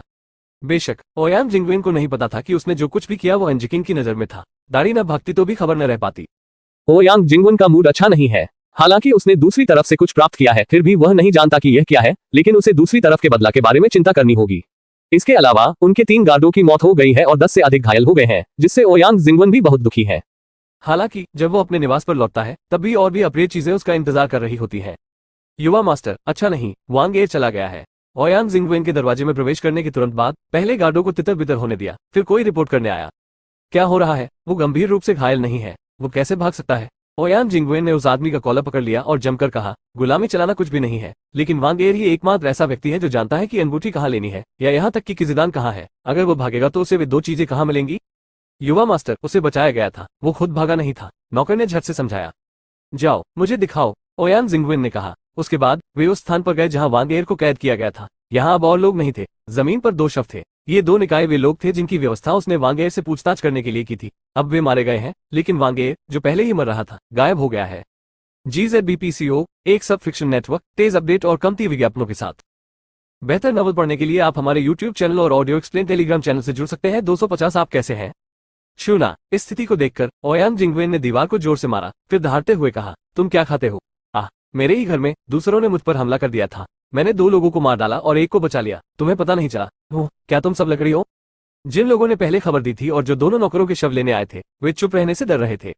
बर्बाद, बर्बाद, सब बर्बाद। ओयांग जिंगवेन गुस्से में आगे पीछे चलता है और अपने मुंह में लगातार अपशब्द कहता रहता है।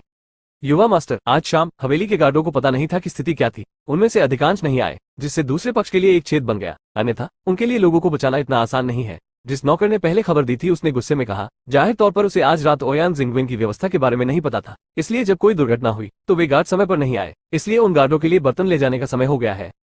कुआ, जैसे ही उसने बोलना समाप्त किया, उसके चेहरे पर थप्पड़ मारा गया। उसने अचंभे से ओयांग जिंगवेन को देखा। वह नहीं जानता था कि ओयांग जिंगवेन ने उसे क्यों मारा। उन्होंने जो कहा वो सच था। अगर वे सभी गार्ड बात कर रहे होते तो वह आदमी अंदर नहीं आता, भले ही उसने दूसरों की मदद न की हो। क्या आप मुझे दोष दे रहे हैं? ओयांग एक दूसरे को गुस्से से घूरते हैं और कहते हैं, नहीं नहीं, मैंने युवा मास्टर को दोष नहीं दिया, मेरा मतलब है गार्डों को दोष दो, ये सब वे ही हैं, आदमी ने जल्दी से समझाया। हालांकि इस बार खत्म होने से पहले उसके चेहरे पर फिर से थप्पड़ मारा गया और दोनों तरफ के चेहरे पूरी तरह से सूज गए।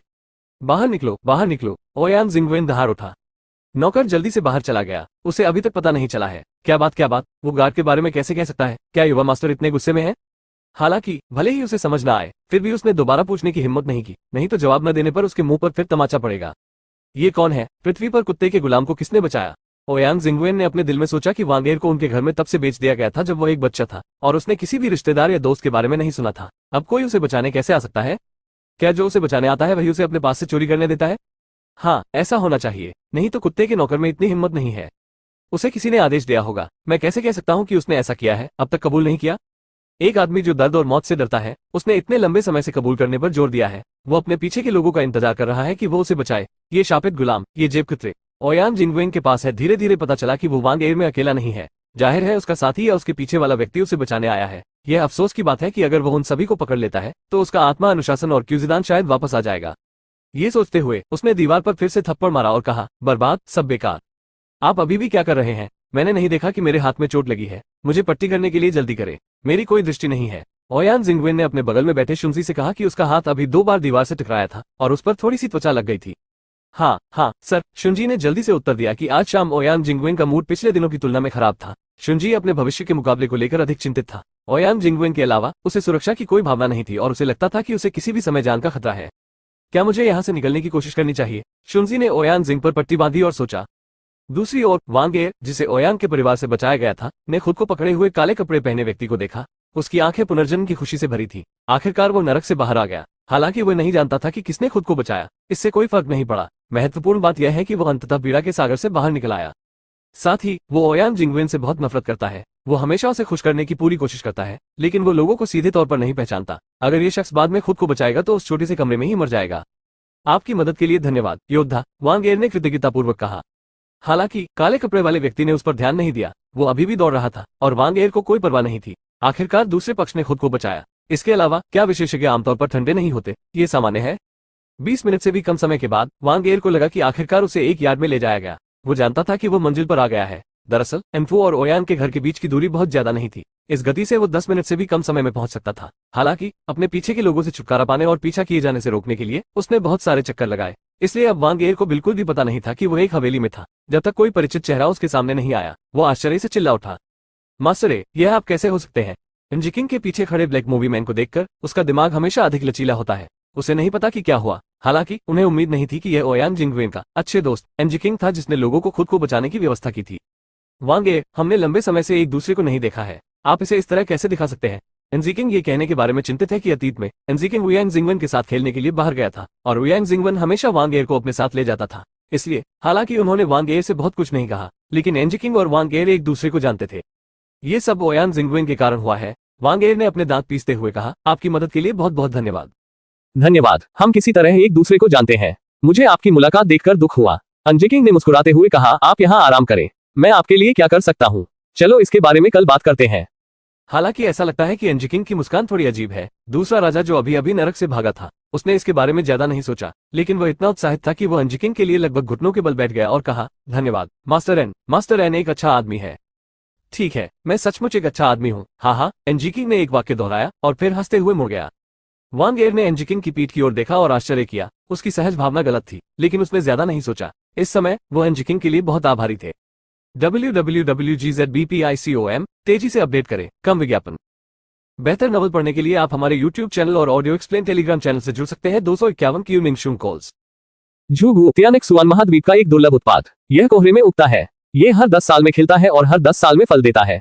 इसमें जीवन को लंबा करने का प्रभाव होता है। इसे लेने के बाद ये शरीर में सुधार कर सकता है, गति बढ़ा सकता है, खेती करें और मरते हुए लोगों को ठीक करें। यदि आपके पास एक सांस है तो आप जीवित रह सकते हैं। अगली सुबह जब हुआंग फैंग उठे और भंडारण बॉक्स को देखा तो उन्होंने अंततः एक नई खोज की। उसके द्वारा डाला गया एक सेब गायब हो गया और उसकी जगह जुगुओ नामक एक लाल फल आ गया। परिचय देखकर बहुत अच्छा लगा। हुआंग फैंग ने जुगुओ के साथ खेला और खुद से कहा, धुंध जंगल कहाँ है? वो नहीं जानता। हालांकि वो तियानेक्सुआन भूमि का नाम बहुत अच्छी तरह से जानता है। उसे उपदेश, साथ ही ज्ञानोदय की गोली और परिचय प्राप्त हुआ ध्यान के लिए। अब ध्यान का परिचय और ध्यान का परिचय दोनों अभी भी मौजूद है, लेकिन आत्मज्ञान की गोली वो खुद ही लेता है। फिर अपने हाथ में जुगुओ के साथ वो इसे प्रसारित कर सकता है। हालांकि हुआंग फैंग को इसका अफसोस नहीं था। यदि वह किज़दान नहीं लेता तो वह अपनी जादुई प्रतिभा को जगाने और जादू का अभ्यास करने में सक्षम नहीं होता। कई मामलों में जादू ने उनकी मदद की, इसलिए जादू उसके लिए बहुत उपयोगी है। अब हुआंग फैंग सोच रहा है कि खाना चाहिए या नहीं। परिचय के मुताबिक ये फल काफी दुर्लभ है। यदि ये 10 वर्षों में केवल एक बार होता है तो ये 10 वर्षों में एक बार होता है और इसका प्रभाव किसी के जीवन को लंबा खींचने में होता है। जब हुआंग फैंग को भंडारण बॉक्स मिला तो उसने यह नहीं सोचा था कि अगर उसे पश्चिम की यात्रा में एक फ्लैट आड़ू जैसा कुछ मिल सकता है तो इसे खाने से अनंत जीवन बढ़ जाएगा। हालांकि अब तक हुआंग फैंग को नहीं पता था कि अच्छी चीजें प्राप्त करना इतना आसान नहीं है। अब जुगुओ कम मिलान वाले एक सपाट आड़ू की तरह है। हालांकि यह अनंत जीवन को नहीं बढ़ा सकता। यह निश्चित रूप से उसके यान जीवन को बढ़ा सकता है, लेकिन कितना, ये कहना मुश्किल है। इसके अलावा झूगू अपनी खेती की गति भी बढ़ा सकते हैं। हालांकि जैद बुद्धा के मिलने के बाद से उनकी साधना की गति बहुत तेज रही है। कोई भी उनकी तेज साधना गति को नहीं छोड़ेगा। यही एक कारण है कि हुआंग फैंग अब खाना चाहते हैं। हालांकि अंतिम शब्दों ने उसका मन बदल दिया। ये चीज किसी गंभीर क्षण में जान बचा सकती है। मैंने यह नहीं देखा कि उन्होंने लिखा है, क्या हम जीवन बचा सकते हैं जब तक हमारे पास एक सांस है? जाहिर है इस बात का असर अब भी बहुत ज्यादा है। चलो पहले इसे दूर रखें। यदि आप खतरे में हैं, तो आपके पास एक और जीवन होगा। हुआंग फैंग ने लंबे समय तक संकोच नहीं किया, इसलिए उन्होंने एक निर्णय लिया। फिर उसने झुगुओ को रिंग में डाल दिया और फिर वो धोने चला गया। अरे आज छुट्टी मत मांगो। कंपनी के दरवाजे पर हुआंग फैंग की मुलाकात जी मिंगजियाओ और सु युमो से होती है, जो अभी अभी काम पर आए थे। सु युमो उसे देखकर मुस्कुराती है, लेकिन जी मिंगजियाओ का दम घुट जाता है। यदि आप मुझे अनुमति दे तो मैं छुट्टी मांगना चाहूंगा, हुआंग फैंग ने कहा। ईमानदारी से कहूं तो उनकी फैक्ट्री में बहुत सारी चीजें हैं, हालांकि कई गोलियां हैं। हुआंग फैंग इसके बारे में बहुत चिंतित है। यदि वो वहां जा सकता है तो वह जाएगा। सपना, मुझे ईमानदारी से काम पर जाने दो। जी मिंगजियाओ ने उस पर घृणित दृष्टि डाली, फिर खिड़की बंद की और चली गई। हुआंग फैंग ने उसकी नाक को छुआ और फुसफुसाया, कंजूसी। इसके बाद उनकी भी कंपनी में एंट्री हो गई। मैं आपके कारखाने में गया था, कृपया बाद में मेरा अच्छा ख्याल रखना, बॉस हुआंग। हुआंग फैंग में काम करने के कुछ ही समय बाद उन्हें गुओ मिंगन से एक टेक्स्ट संदेश प्राप्त हुआ। लड़की ने कुछ करने की ठान ली थी, इस्तीफा दे दिया। हुआंग फैंग लौट आए। ठीक है, ये बाद में आपके कर्मचारी होंगे, गुओ मिंगन ने तुरंत उत्तर दिया। कड़ी मेहनत करो, नहीं तो तुम्हारा वेतन काट लिया जाएगा, हुआंग फैंग ने मजाक किया। गुओ मिंगन ने इसके पीछे एक स्माइली चेहरे का पैटर्न जोड़ते हुए पीली त्वचा भी कहा। ऐसा लगता है कि उनका मूड ठीक हो गया है। उसके बाद कोई और खबर नहीं आई। ऐसा लगता है कि मैं सचमुच कड़ी मेहनत करने गया था। हुआंग फैंग अभी भी गुओ मिंगन के कार्य की प्रशंसा करते हैं। अप्रत्याशित रूप से वो इतना तेज और निर्णायक है। अन्यथा सामान्य कंपनियों में यदि आप इस्तीफा देना चाहते हैं तो आपको पहले से आवेदन करना होगा। उसने इस तरह नमस्ते कहा, त्यागपत्र दिया और चली गई। जाहिर है वो इसकी भरपाई नहीं करना चाहती थी, यहाँ तक कि पिछले महीने की सैलरी भी नहीं। जिसे पैसों की जरूरत है वो ऐसा कर सकती है। जाहिर है कि वो उस कंपनी में रहना तो दूर एक मिनट भी नहीं रहना चाहती। जब गुओ लियांग और उनके 3 लोग कारखाने में व्यस्त होते हैं, हुआंग फैंग निश्चिंत होते हैं। सुरक्षा गार्ड के लिए ज्यादा चीजें नहीं है। अब वो फिर से सुरक्षा प्रबंधक है। गार्ड और गश्त से उसका कोई लेना देना नहीं है, इसलिए वो अधिक स्वतंत्र है। गुओ लियांग के 3 व्यस्त लोगों के अलावा सु युमो और जी मिंगजियाओ बहुत व्यस्त लगते हैं, जैसे कि वे वजन घटाने की नई दवा के लिए हो। यह वजन कम करने वाली दवा वही है जिसे लियू जिंग पिछली बार चुराना चाहता था, लेकिन हुआंग फैंग को मिल गई। अब ऐसा लगता है कि यह अंतिम क्लिनिकल ट्रायल चरण में पहुंच गया है और यह बाजार में आने वाला है। और टैंग मुक्यू कंपनी में वापस नहीं आए। उसे नहीं पता था कि वो राजधानी वापस जाएगा या अन्य काम पर जाएगा। हुआंग फैंग और वो बहुत परिचित नहीं है और पूछना आसान नहीं है। जब हुआंग फैंग खाली था तभी उसे क्यू निंगशुंग का फोन आया।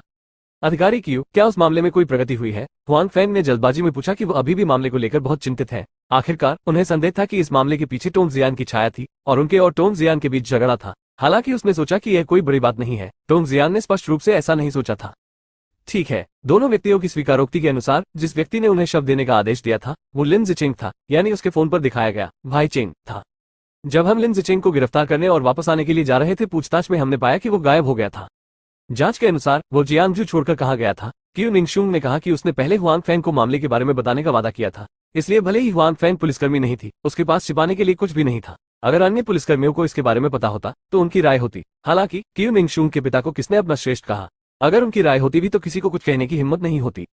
अपराध से बचो, हुआंग फैंग रोड, निश्चित नहीं, लेकिन यह बहुत संभव है। क्यू निंगशुंग ने कहा कि हालांकि इस बात का कोई सबूत नहीं है कि भाई बियाओ को सीधे लिन जिचिंग ने मार डाला था। वो सबसे अधिक संदिग्ध है। इसके अलावा अगर वो अब भाग निकला तो शक और भी बड़ा हो जाएगा। GZBPCO, एक सब फिक्शन नेटवर्क, तेज अपडेट और कमती विज्ञापनों के साथ। बेहतर नॉवल पढ़ने के लिए आप हमारे YouTube चैनल और ऑडियो एक्सप्लेन टेलीग्राम चैनल से जुड़ सकते हैं। 252 में और तुम। तो लाइन टूट गई। हुआंग फैंग ने भौहें चढ़ा दी, जो स्पष्ट रूप से वो नहीं था जो वो देखना चाहता था। पूरी तरह टूटा नहीं, क्यू निंगशुंग ने कहा। पूछताछ के दौरान हमने पाया कि लिन जिचिंग डोंगहुआ सुरक्षा कंपनी के मुख्य कार्यकारी अंकल ली के बहुत करीब था। वो एक गैंगस्टर हुआ करता था, लेकिन बाद में वो धीरे धीरे अलग हो गया। भले ही हम चाहते थे अब उसे पकड़े, कोई सबूत नहीं था। लिन जिचिंग अभी भी चाचाली के हाथों में था। अब भी वो और चाचाली भी बहुत करीब है, इसलिए इसमें कुछ डोंगहुआ सुरक्षा कंपनियां शामिल होने की संभावना है। क्या आपने जांच की? हुआंग फैंग ने उत्सुकता से कहा। अभी नहीं, क्योंकि एक और व्यक्ति बाहर आ गया, क्यू निंगशुंग ने कहा। ये टोंग कियानजुन नहीं है ना? हुआंग फैंग ने टोंग जियान की पृष्ठभूमि के बारे में सोचा, अवचेतन रूप से कहा। आपको कैसे मालूम? क्यू निंगशुंग ने आश्चर्य से कहा कि उन्होंने बात नहीं की। टोंग कियानजुन और अंकल ली के बीच क्या संबंध है? हुआंग फैंग ने यह भी अनुमान लगाया कि यह वही था। खांसी, मुझे ऐसा लगता है। हुआंग फैंग को 2 बार खांसी हुई। यह महसूस करते हुए कि उसने गलती कर दी है, उसने तुरंत समझाया। हालांकि क्यू निंगशुंग मूर्ख नहीं है, स्वाभाविक रूप से वो आसानी से विश्वास नहीं करेगा। क्या आप कुछ जानते हैं? नहीं, मुझे नहीं पता, मैं सिर्फ एक सुरक्षा गार्ड हूँ, हुआंग फैंग ने कहा। क्यू निंगशुंग ने भी थोड़ा भौहें चढ़ाई।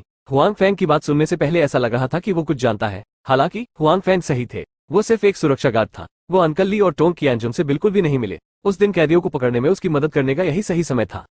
क्यू निंगशुंग, जो कुछ समय तक इसका पता नहीं लगा सका, अब इसके बारे में सोचना नहीं चाहता है, लेकिन उसके दिमाग में घटना याद आती है। आपने अभी अनुमान लगाया, ये टोंग कियांजुन है। वो स्पष्ट करने के लिए बाहर आया था रिश्ता और मामले को तूल देना चाहता था। ये वास्तव में वह है, हुआंग फैंग धीमी आवाज में बड़बड़ाया, लेकिन इस बार उसने क्यू निंगशुंग को इसे दोबारा सुनने देने की हिम्मत नहीं की। हालांकि इसने उनकी पिछली अटकलों की भी पुष्टि की कि इस मामले के पीछे वास्तव में टोंग जियान या टोंग कियांजुन की छाया थी, इसलिए मुझे सावधान रहना होगा। यह आदमी सचमुच थोड़ा उदास है। आपको वास्तव में इससे निपटने की जरूरत नहीं है ना? हुआंग फैंग ने कुछ बेचैनी के साथ कहा कि हुआंग फैंग को अभी भी टोंग कियांजुन के प्रभाव के बारे में कुछ पता है। अगर उसने सचमुच अपने संपर्कों का इस्तेमाल किया होता तो उसे निश्चित रूप से पुलिस स्टेशन का दबाव महसूस होता। क्यू निंगशुंग और उसके परिवार को उनका पीछा करने में कठिनाई होगी। ये कैसे हो सकता है? मैं इसके बारे में पता लगाऊंगा, क्यू निंगशुंग ने तेज आवाज में कहा। वास्तव में हुआंग फैंग का अनुमान सही है। टोंग कियांजुन ने अपने संपर्कों का उपयोग किया। यदि सामान्य पुलिस ऐसी स्थिति में होती तो वे दबाव में मामले को दबाने के लिए मजबूर हो जाते और इसे दोबारा आगे नहीं बढ़ाते। उन दोनों को वापस बर्तन में आने दो। हालांकि हुआंग फैंग को यह नहीं पता था कि क्यू निंगशुंग कोई साधारण पुलिसकर्मी नहीं था। उनके पिता किंग प्रांत की सभी पुलिस के प्रमुख थे, यहाँ तक कि पूरे प्रांत के ऊंचे स्तर पर भी उनका कुछ वजन था। इसके अलावा क्यू के परिवार का राजधानी से कुछ लेना देना था। वे सभी क्यू के पिता इन तथाकथित दबावों से नहीं डरते थे। वो पहले से ही अपनी बेटी को लेकर चिंतित थे और इस बार उनकी बेटी लगभग मारी गई थी। इसलिए भले ही क्यू निंगशुंग ने कुछ नहीं कहा, फिर भी वो पता लगाना नहीं छोड़ेगा, सिर्फ इसलिए कि वो जानता था कि टोंग कियांजुन इस मामले से संबंधित हो सकता है। उसने क्यू निंगशुंग से इसमें भाग नहीं लेने के लिए कहा, लेकिन अन्य लोगों को यह पता लगाने के लिए उसका अनुसरण करने दिया कि टोंग कियांजुन किस तरह का व्यक्ति था और आम लोगों को धोखा दिया जा सकता था। लेकिन प्रांतीय पुलिस के प्रमुख के रूप में वो एक दूसरे के विवरण को कैसे नहीं समझ सकते थे, इसलिए उन्होंने अपनी बेटी की सुरक्षा के लिए ऐसा किया। हालांकि क्यू निंगशुंग स्पष्ट रूप से इतना हार नहीं मानेगा। ये पहला बड़ा मामला है जिसका उन्होंने सामना किया है। इसके अलावा वो लगभग मारी जा चुकी है। यदि वो इसे स्वयं जारी नहीं रख सकती तो वह ऐसा करने को तैयार नहीं होगी। हालांकि उसके पिता ने पहले ही अपने बॉस को बुला लिया है और वो इसे खुले में नहीं रख सकती। तुम्हारा मतलब है तुम इसे चेहरे पर नहीं देख सकते और इसे गुप्त रूप से देखने के लिए तैयार नहीं हो सकते? हालांकि क्यू निंगशुंग ने हुआंग फैंग को अपनी पहचान नहीं बताई, लेकिन उन्होंने हुआंग फैंग को यह भी बताया कि अगर वो गुप्त रूप से जांच करने जा रहे हैं तो क्यू निंगशुंग सतह पर जांच में भाग लेना जारी नहीं रख सकते हैं। हुआंग फैंग बिल्कुल भी आश्चर्यचकित नहीं है। हुआंग फैंग की राय में वो सिर्फ एक ट्रैफिक पुलिसकर्मी है। ऐसी बात जाहिर है ऐसी चीज नहीं है जिसमें एक ट्रैफिक पुलिसकर्मी को भाग लेना चाहिए, इससे पहले कि वो पूछताछ में भाग ले पाती। ये बहुत अजीब था, अब ये सामान्य है। हाँ, क्यू निंगशुंग ने निश्चित रूप से कहा। हालांकि इसमें अंकल ली और टोंग कियांजुन शामिल हैं, जो बहुत खतरनाक है। हुआंग फैंग ने सलाह दी। अगर खतरा होगा तो मैं जाऊंगा, क्यू निंगशुंग ने कहा। मैं आपकी सलाह नहीं मांग रहा हूँ। हुआंग फैंग आश्चर्यचकित है। क्यू निंगशुंग जारी रखता है। ठीक है, अब यह मामले की प्रगति है। जब कोई नई प्रगति होगी तो मैं आपको बताऊंगा। ये देखा जा सकता है कि क्यू निंगशुंग वास्तव में भरोसेमंद है। जब वो हुआंग फैंग को बताता है तो वो वास्तव में हुआंग फैंग को बताता है। ये कॉल सिर्फ उन्हें नवीनतम प्रगति बताने के लिए है। अरे रुको, क्यू निंगशुंग को फोन काटते देख हुआंग फैंग ने जल्दी से कहा, आप कैसे जांच करने जा रहे हैं? आप ये क्या मांगते हैं? क्यू निंगशुंग ने सावधानी से पूछा। नहीं अधिकारी क्यू, मैंने तुम्हें पहले बचाया था। तुम्हें अब मुझ पर संदेह है? हुआंग फैंग रो रहा है और हंस रहा है। जब क्यू निंगशुंग ने हुआंग फैंग की बातें सुनी तो वो थोड़ा शर्मिंदा भी हुए। उन्होंने अत्यधिक संवेदनशील होने के लिए खुद को दोषी ठहराया। मैं आज रात अंकल ली के नाइट स्पॉट पर जाने की योजना बना रहा हूँ। कहाँ जाना है? हुआंग फैंग स्तब्ध है, लेकिन यह इसके बारे में सोचने का एक तरीका भी है। शाम को मैं तुम्हारे साथ जाऊंगा। आखिरकार अधिक लोग और अधिक देखभाल। क्यू निंगशुंग मना करना चाहता था, लेकिन हुआंग फैंग सही था। अब वो केवल गुप्त रूप से जांच कर सकता है और पुलिस से मदद नहीं मांग सकता। अब उसके पास हुआंग फैंग की मदद है, जो एक अच्छा विचार है। मुझे कोई दिक्कत नहीं है, लेकिन आपने अभी कहा कि यह बहुत खतरनाक है, तो क्या आपको अपनी दुर्घटना का डर नहीं है? क्यू निंगशुंग ने कहा कि उन्हें लगा कि वो एक पुलिस स्टेशन है और अपराधियों को पकड़ना उनका कर्तव्य है। अगर कोई दुर्घटना हो भी जाए तो कहने को कुछ नहीं था। लेकिन हुआंग फैंग वैसा नहीं है। वो एक साधारण व्यक्ति है। उसे यकीन नहीं हो रहा कि वो इतने खतरनाक काम में शामिल है। ये ठीक है, मैं अपनी रक्षा कर सकता हूँ। हुआंग फैंग ने कहा कि वास्तव में उनमें ज्यादा आत्मविश्वास नहीं था। हालांकि अगर उसने जांच नहीं की तो उसका समाधान नहीं होगा। आखिरकार उसका और लड़के का गहरा झगड़ा है। एक बार जब लड़का धीमा हो जाता है तो ये सुनिश्चित करना कठिन होता है कि वो खुद के साथ व्यवहार नहीं करेगा। हुआंग फैंग अपनी मौत का इंतजार नहीं करना चाहता, अब वो पहल करना चाहता है। www.gzbpicom तेजी से अपडेट करें, कम विज्ञापन। बेहतर नॉवल पढ़ने के लिए आप हमारे YouTube चैनल और ऑडियो एक्सप्लेन टेलीग्राम चैनल से जुड़ सकते हैं। 253 विद्या। ठीक है, चलो शाम को मिलकर करेंगे, क्यू निंगशुंग ने कहा। ठीक है, मैं आपके कॉल का इंतजार करूंगा। Huang Fang road. इसके बाद उन्होंने फोन रख दिया। हुआंग फैंग को वास्तव में कोई पता नहीं था। आखिर दूसरा पक्ष सीधे मार सकता है। यदि वह और क्यू निंगशुंग उनकी जांच करते पाए गए तो वे हत्या नहीं करना चाहेंगे। हालांकि हुआंग फैंग को लगा कि उसे जाना होगा। वह इस छुपे खतरे को पीछे नहीं छोड़ सकता था। उसी समय कल रात उसे जो झू फल मिला उससे उसे बहुत आत्मविश्वास मिला। यह महत्वपूर्ण समय में लोगों की जान बचा सकता है। उसके बाद हुआंग फैंग ने जल्द से जल्द अपनी आंतरिक शक्ति विकसित करना शुरू कर दिया। हालांकि उन्हें लगा कि अगर वह अस्थायी बौद्ध होंगे तो उन पर कोई खास प्रभाव नहीं पड़ेगा, लेकिन अगर उनके शरीर में अधिक ऊर्जा होती तो ये हमेशा अच्छा होता। कियानजुन, क्या बात है। एक क्लब में अंकल ली और टोंग कियानजुन दोनों बहुत लोकप्रिय हैं और अंकल ली स्वाभाविक रूप से भाई बियाओ की मौत के मामले के बारे में चिंतित हैं।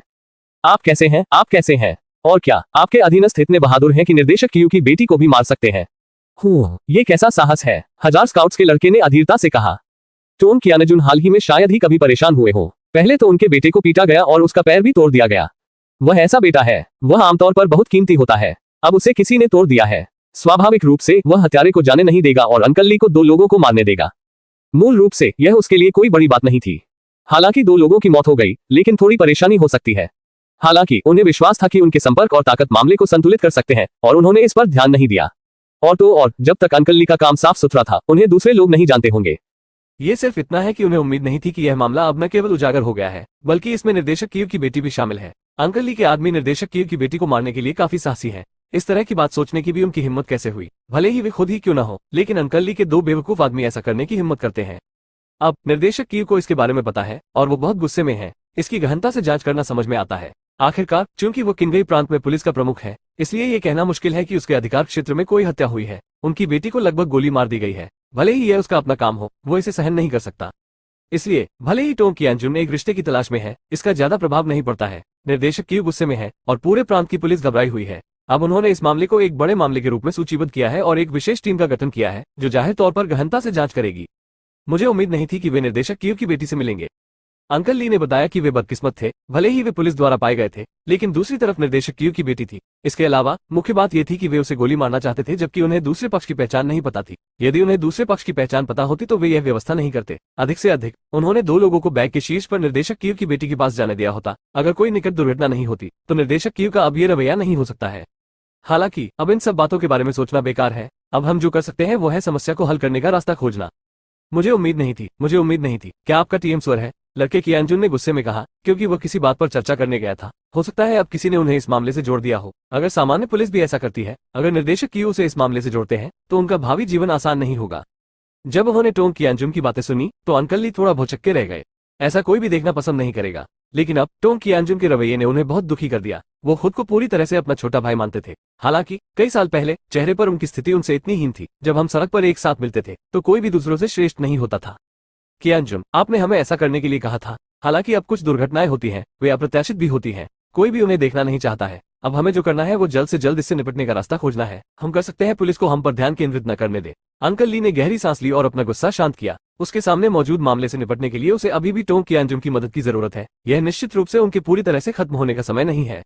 कैसे? मैं क्या कर सकता हूँ? अब वे लोग सिर्फ इसे देखना चाहते हैं, कोई भी मेरी बात नहीं सुनना चाहता। टोंग कियानजुन ने कहा कि हालांकि उनके पास संपर्क है, लेकिन वे सरकार के सदस्य नहीं हैं और उनके पास उनके दिलों में संतुलन। हालांकि वे पैसा चाहते हैं, लेकिन वे अपना भविष्य नहीं बनाएंगे। अपना गुस्सा जाहिर करने के बाद लड़के कियानजुन को थोड़ा और आराम महसूस हुआ और उसने कहा, वास्तव में आपके भागे हुए अधीनस्थों को दोषी मानने के लिए वापस आने का कोई रास्ता नहीं है, जब तक वो खुद से सभी अपराधों को आत्मसमर्पण नहीं करता है और हमें भर्ती नहीं करता है। ये ठीक रहेगा। ये स्पष्ट है कि स्काउट्स का कहना है कि लिन जिचेंग का पर्दाफाश हो गया है। गिरफ्तार किए गए दोनों लोग केवल लिन जिचेंग को जानते हैं, ली शू और स्काउट्स को नहीं। इसलिए जब तक लिन जिचेंग ने इस मामले को अनुबंधित किया है, उनके पास करने के लिए कुछ नहीं होगा। भले ही कुछ लोगों को कोई संदेह हो, लेकिन अगर कोई सबूत नहीं है तो उनके पास करने के लिए कुछ भी नहीं होगा। इसका कोई फायदा नहीं है। हालांकि अंकल ली थोड़ा नाराज हुए। वो ये भी जानता था कि अगर वो इस मामले को इस तरह से निपटाएगा तो उसका इससे कोई लेना देना नहीं होगा। हालांकि लिन जिचेंग आखिरकार स्वयं द्वारा प्रशिक्षित थे और वो उनके सक्षम अधीनस्थ भी थे। वो इससे अलग होने को लेकर अनिच्छुक था। हालांकि अंकल ली ब्लीच करना चाहते हैं, लेकिन वे जियांगवो में अपना प्रभाव खोना नहीं चाहते हैं। जियांगवो में उसके 2 महत्वपूर्ण सहायक हैं, एक कियो हाओ है, दूसरा लिन जिचेंग है। अब कियो हाओ का पैर टूट गया है। भले ही उन्हें अस्पताल से छुट्टी मिल जाए, लेकिन उनकी ताकत को काफी नुकसान पहुंचता है। इसलिए लिन जी की उपलब्धियां बहुत महत्वपूर्ण है। उन दिनों स्काउट्स को पूरी तरह से ब्लीच किया जाता था। वे मूल रूप से जियांगवो में लोगों के साथ संवाद नहीं करते थे। भले ही अंकल ली के साथ उनका संपर्क कम हो, इसके फायदे और नुकसान दोनों होंगे। स्वाभाविक रूप से फायदे समझ में नहीं आएंगे। हालांकि नुकसान ये है कि एक बार जब उनका सामना किसी ऐसी चीज से होता है जो स्पष्ट नहीं है, तो वे केवल दूसरों से मदद मांग सकते हैं। अंकल ली यही नहीं चाहते हैं। वो इस सत्ता को अपने हाथों में नियंत्रित करना चाहता है। www.gzbpicom तेजी से अपडेट करें, कम विज्ञापन। बेहतर नवल पढ़ने के लिए आप हमारे YouTube चैनल और ऑडियो एक्सप्लेन टेलीग्राम चैनल से जुड़ सकते हैं। 254 जांच। क्या आप नहीं चाहते? टोंग कियानजुन ने उदास चेहरे के साथ अंकल ली से कहा। सच कहूं तो अंकल ली की भावना गलत नहीं है। अब टोंग कियानजुन उसे उसी स्थिति में नहीं रखता है। चूंकि वह ब्लीच हो गया था, वह अपने दिल में अंकल ली और अन्य लोगों को नहीं देख सकता था। विशेष रूप से अंकल ली फिर से ब्लीच करना चाहते हैं और वह जियांगवो में सत्ता पर नियंत्रण जारी रखना चाहते हैं। जब आप थानेदार होते हैं तो सभी लोग रूखा सूखा भोजन करते हैं। इसलिए टोंग कियानजुन अब अपने पुराने दोस्त को बिल्कुल भी नहीं देख सकता है। वो सोचता है कि उसकी दृष्टि बहुत छोटी है और वो मेज पर नहीं रह सकता। वो जीवन भर एक गैंगस्टर रहा है। उसके पास खुद से तुलना करने का कोई तरीका नहीं है। उसकी देखभाल करना अच्छा है। क्या हम अन्य तरीकों का उपयोग कर सकते हैं? अंकल ली यह नहीं कहना चाहते कि अगर वो लिन जिचिंग को सौंप देंगे तो वो बहुत ताकत खो देंगे। ये सिर्फ एक गैंगस्टर है, ऐसे व्यक्ति के लिए आप एक दे सकते हैं और दो और पाल सकते हैं, इसमें अनिच्छा किस बात की है? स्काउट्स ने अधीरता से कहा। दरअसल ऐसे और भी कारण हैं जिनकी वजह से अंकल ली लिन जिचिंग को सौंपने को तैयार नहीं है। अब लिन जिचिंग ने हाइजू छोड़ दिया है, भले ही वो उसका सबसे बड़ा भाई हो, जरूरी नहीं कि वो अपनी वापसी और समर्पण की बात माने। इसके अलावा लिन जिचिंग और कियू हाओ अपनी प्रतिभाएं हैं, वे सभी जानते हैं कि यदि वो इसे सहन नहीं कर सकता है तो वे स्वयं को भर्ती कर लेंगे, तो आप क्या करेंगे? हालांकि यह संभावना अपेक्षाकृत छोटी है, इसका अस्तित्व नहीं है। मैं आपको बताऊंगा कि निर्देशक कियू इस समय वास्तव में गुस्से में है। केवल वे दो लोग उनके गुस्से को शांत नहीं कर सकते। इसके अलावा जंगल उजागर हो गया है। पुलिस एक वांछित आदेश भी जारी करना चाहती है। यदि आप रक्षा नहीं कर सकते हैं उसे, मैं नहीं कर सकता। अन्य गिरफ्तार लोगों की तुलना में उसके लिए खुद को आत्मसमर्पण करना बेहतर है। फिर मैं गतिविधियों में भाग लूंगा और उसे हल्की सजा दिलाने में मदद करने की कोशिश करूंगा। टोंग कियानजुंग का स्वर थोड़ा हल्का हो गया, कहा कि वो नहीं चाहता खुद को इस मामले में शामिल करें, इसलिए जंगल की उपलब्धि को या तो स्वेच्छा से या निष्क्रिय रूप से पकड़ा जाना चाहिए। अगर वह भागता रहेगा तो उसे परेशानी हो सकती है। मुझे देखने दो। अंकल ली के बारे में थोड़ी बात की गई है, मुख्यतः क्योंकि वो जानते हैं कि टोंग कियानजुंग गलत नहीं है। इस मामले में निर्देशक की शामिल है, उसे मूर्ख बनाना इतना आसान नहीं होगा। यदि वो सावधान नहीं रहेगा तो वह अंदर चला जाएगा। ठीक है, इसके बारे में सोचो, लेकिन तेजी से आगे बढ़ो, मुझे पहले कुछ करना है, लड़के ने कहा। यदि आपके पास कोई निर्णय है तो मुझे बताएं। टोंग कियानजुन उठकर चला जाता है, लेकिन अंकल ली अनिश्चित चेहरे के साथ वहीं बैठे हैं। वो कार्य नहीं करता। उन्होंने टोंग कियानजुन के शब्दों के लिए अपना मन नहीं बनाया है। महिलाएं और मानवीय दया। कमरे के बाहर गलियारे में टोंग कियानजुन ने धीमी आवाज में कहा। वो अंकल ली की झिझक नहीं देख सका। ऐसा व्यक्ति कुछ नहीं कर सकता। अंकल ली को नहीं पता कि टोंग कियानजुन उनके बारे में क्या सोचते हैं। वो सोच रहा है कि क्या करना है। क्या आप काम से बाहर हैं? मैं यहाँ लेकोंग नाइट क्लब में हूँ। आप काम से आ रहे हैं? जब हुआंग फैंग दोपहर में काम छोड़ने वाली थी तो उसे क्यू निंगशूंग का फोन आया। जाहिर है वो हुआंग फैंग के साथ अपनी नियुक्ति को नहीं भूली थी। ठीक है, मैं वहीं पहुंच जाऊंगा। हुआंग फैंग वापस आ गया। वो बस काम पर लग गया। हुआंग फैंग ओवरटाइम काम नहीं करना चाहते थे। आप काम के बाद काफी सकारात्मक रहते हैं। जो लोग काम करते हैं वे आपको इतना सकारात्मक नहीं देखते हैं। हुआंग फैंग अभी अभी कार्यालय भवन से बाहर निकले और जी मेंगजियाओ से मिले, लेकिन इस बार उनके आसपास कोई सुयुमो नहीं थी। मिस्टर जी, अब ड्यूटी से छुट्टी का समय है। मुझे नहीं लगता कि यह जल्दी छुट्टी है, हुआंग फैंग ने चलते हुए कहा। गुंजन, ये देखकर कि हुआंग फैंग रुकने का इरादा भी नहीं कर रहा था, जी मेंगजियाओ ने असंतोष से कहा, जन्म देने के लिए जल्दी करो। यह अफसोस की बात है कि हुआंग फैंग बहुत दूर चली गई और उसने जो कहा वो नहीं सुना। हालांकि भले ही उसने सुना हो कि उसने क्या कहा, उसे शायद कोई परवाह नहीं थी। जाहिर तौर पर उसके पास अभी करने के लिए और भी महत्वपूर्ण काम है और उसके पास जी मेंगजियाओ से लड़ने का समय नहीं है। अधिकारी क्यू, मैं यहाँ हूँ। जब हुआंग फैंग लेकोंग के पास पहुंचे तो उन्होंने क्यू निंगशूंग को देखा। आज का क्यू निंगशूंग स्पष्ट रूप से जानबूझकर तैयार किया गया है। यह छिपा हुआ है। ट्रैफिक पुलिस के कपड़े पहनने के बजाय उसने आरामदायक स्पोर्ट्सवेयर पहन लिया है। जाहिर है ऐसे कपड़े उसकी आज रात की कार्रवाई के लिए अधिक उपयुक्त है और उसका चेहरा अधिक सुंदर नहीं बल्कि अधिक सामान्य होने के लिए बना हुआ लगता है, लेकिन यदि आप ध्यान से देखें तो आप अभी भी उसे पहचान सकते हैं। बेशक नाइट क्लबों में रोशनी आमतौर पर अंधेरा होती है, जिसे दूसरों के लिए देखना आसान नहीं होता है, लेकिन साधारण दिखावट उसे ज्यादा ध्यान नहीं दिलाएगी। इस तरह ये बुरा नहीं होगा। चल दर। क्यू निंगशूंग ने हुआंग फैंग की ओर देखा और कहा, पिछली बार कपड़े बदलने के लिए वापस जाने के अनुभव के साथ हुआंग फैंग अब नाजी में अपने कपड़े खुद पहनेंगे, इसलिए हालांकि वो वापस नहीं गया, उसके कपड़े बदल दिए गए हैं। जब वे क्लब में दाखिल हुए तो माहौल बहुत गर्म नहीं था। आखिरकार वास्तविक रात्रि जीवन अभी शुरू नहीं हुआ था। आप यहाँ कैसे आए? क्या वो अंकल ली या टोंग कियानजुंग यहाँ है? उन्हें दरवाजे के पास एक कोना मिला और बैठ गए। हुआंग फैंग ने क्यू निंगशूंग से पूछा। यह अंकल ली का उद्योग है और जो व्यक्ति उन्हें बाजार पर नजर रखने में मदद करता है वो लिन जिचिंग है। क्यू निंगशूंग ने अपने आसपास की भीड़ को देखा, लेकिन वो हुआंग फैंग के सवाल का जवाब दे रहा था। हुआंग फैंग ने सिर हिलाया। क्यू निंगशूंग स्पष्ट रूप से पहले अंकल ली की जांच करना चाहते थे। हालांकि ये भी सच है कि अंकल ली का संदेह टोंग कियानजुन से अधिक है। इसके अलावा सबसे अमीर आदमी की तुलना में अंकल ली निस्संदेह जांच के लिए बेहतर है। क्या वो आज रात आएगा? हुआंग फैंग ने पूछा। ठीक है, मैंने ये स्पष्ट कर दिया है कि हर सप्ताह के इस समय वो शाम को आएंगे, या तो किसी मीटिंग के लिए या अकाउंट चेक के लिए। क्यू निंगशूंग ने कहा कि हालांकि वो नहीं जानती थी कि अंकल ली हर हफ्ते यहाँ किसके लिए आएंगे, लेकिन उन्हें यकीन था कि दूसरा पक्ष आएगा। अब इतना जानना ही काफी है। आपकी खबर बहुत बढ़िया है। मेरी राय में आप एक सामान्य ट्रैफिक पुलिसकर्मी की तरह नहीं दिखते, क्योंकि अभी बहुत देर नहीं हुई है और अंकल ली नहीं आए हैं। हुआंग फैंग क्यू निंगशूंग के साथ आसानी से चैट कर सकते हैं। मेरी दिखावट कैसी है? क्यू निंगफ्रॉस्ट ने पूछा। मुझे नहीं पता। पहले आपने कहा था कि आप निश्चित रूप से प्रोजेक्ट टीम में शामिल हो सकते हैं। मुझे लगा कि आपकी कोई पृष्ठभूमि है, लेकिन इसके बारे में सोचना सही नहीं है। अगर आपके पास पृष्ठभूमि है तो आप ट्रैफिक पुलिसकर्मी कैसे बन सकते हैं? तो मैं कर सकता हूँ, अंदाजा मत लगाओ। Huang Fang road. क्या आप पृष्ठभूमि वाले ट्रैफिक पुलिसकर्मी नहीं बन सकते? क्या मतलब है? क्यू निंगशूंग ने ऐसा नहीं कहा। बेशक ट्रैफिक पुलिसकर्मी बनना खतरनाक नहीं है, लेकिन ये थका देने वाला भी है। कितने अमीर दूसरी पीढ़ी या सरकारी दूसरी पीढ़ी ट्रैफिक पुलिसकर्मी बनते हैं? Huang Fang road. बेहतर नवल पढ़ने के लिए आप हमारे YouTube चैनल और ऑडियो एक्सप्लेन टेलीग्राम चैनल से जुड़ सकते हैं। 255 परिचित। आप पक्षपाती हैं, सभी दूसरी पीढ़ी के नहीं, क्यू निंगशूंग ने कहा।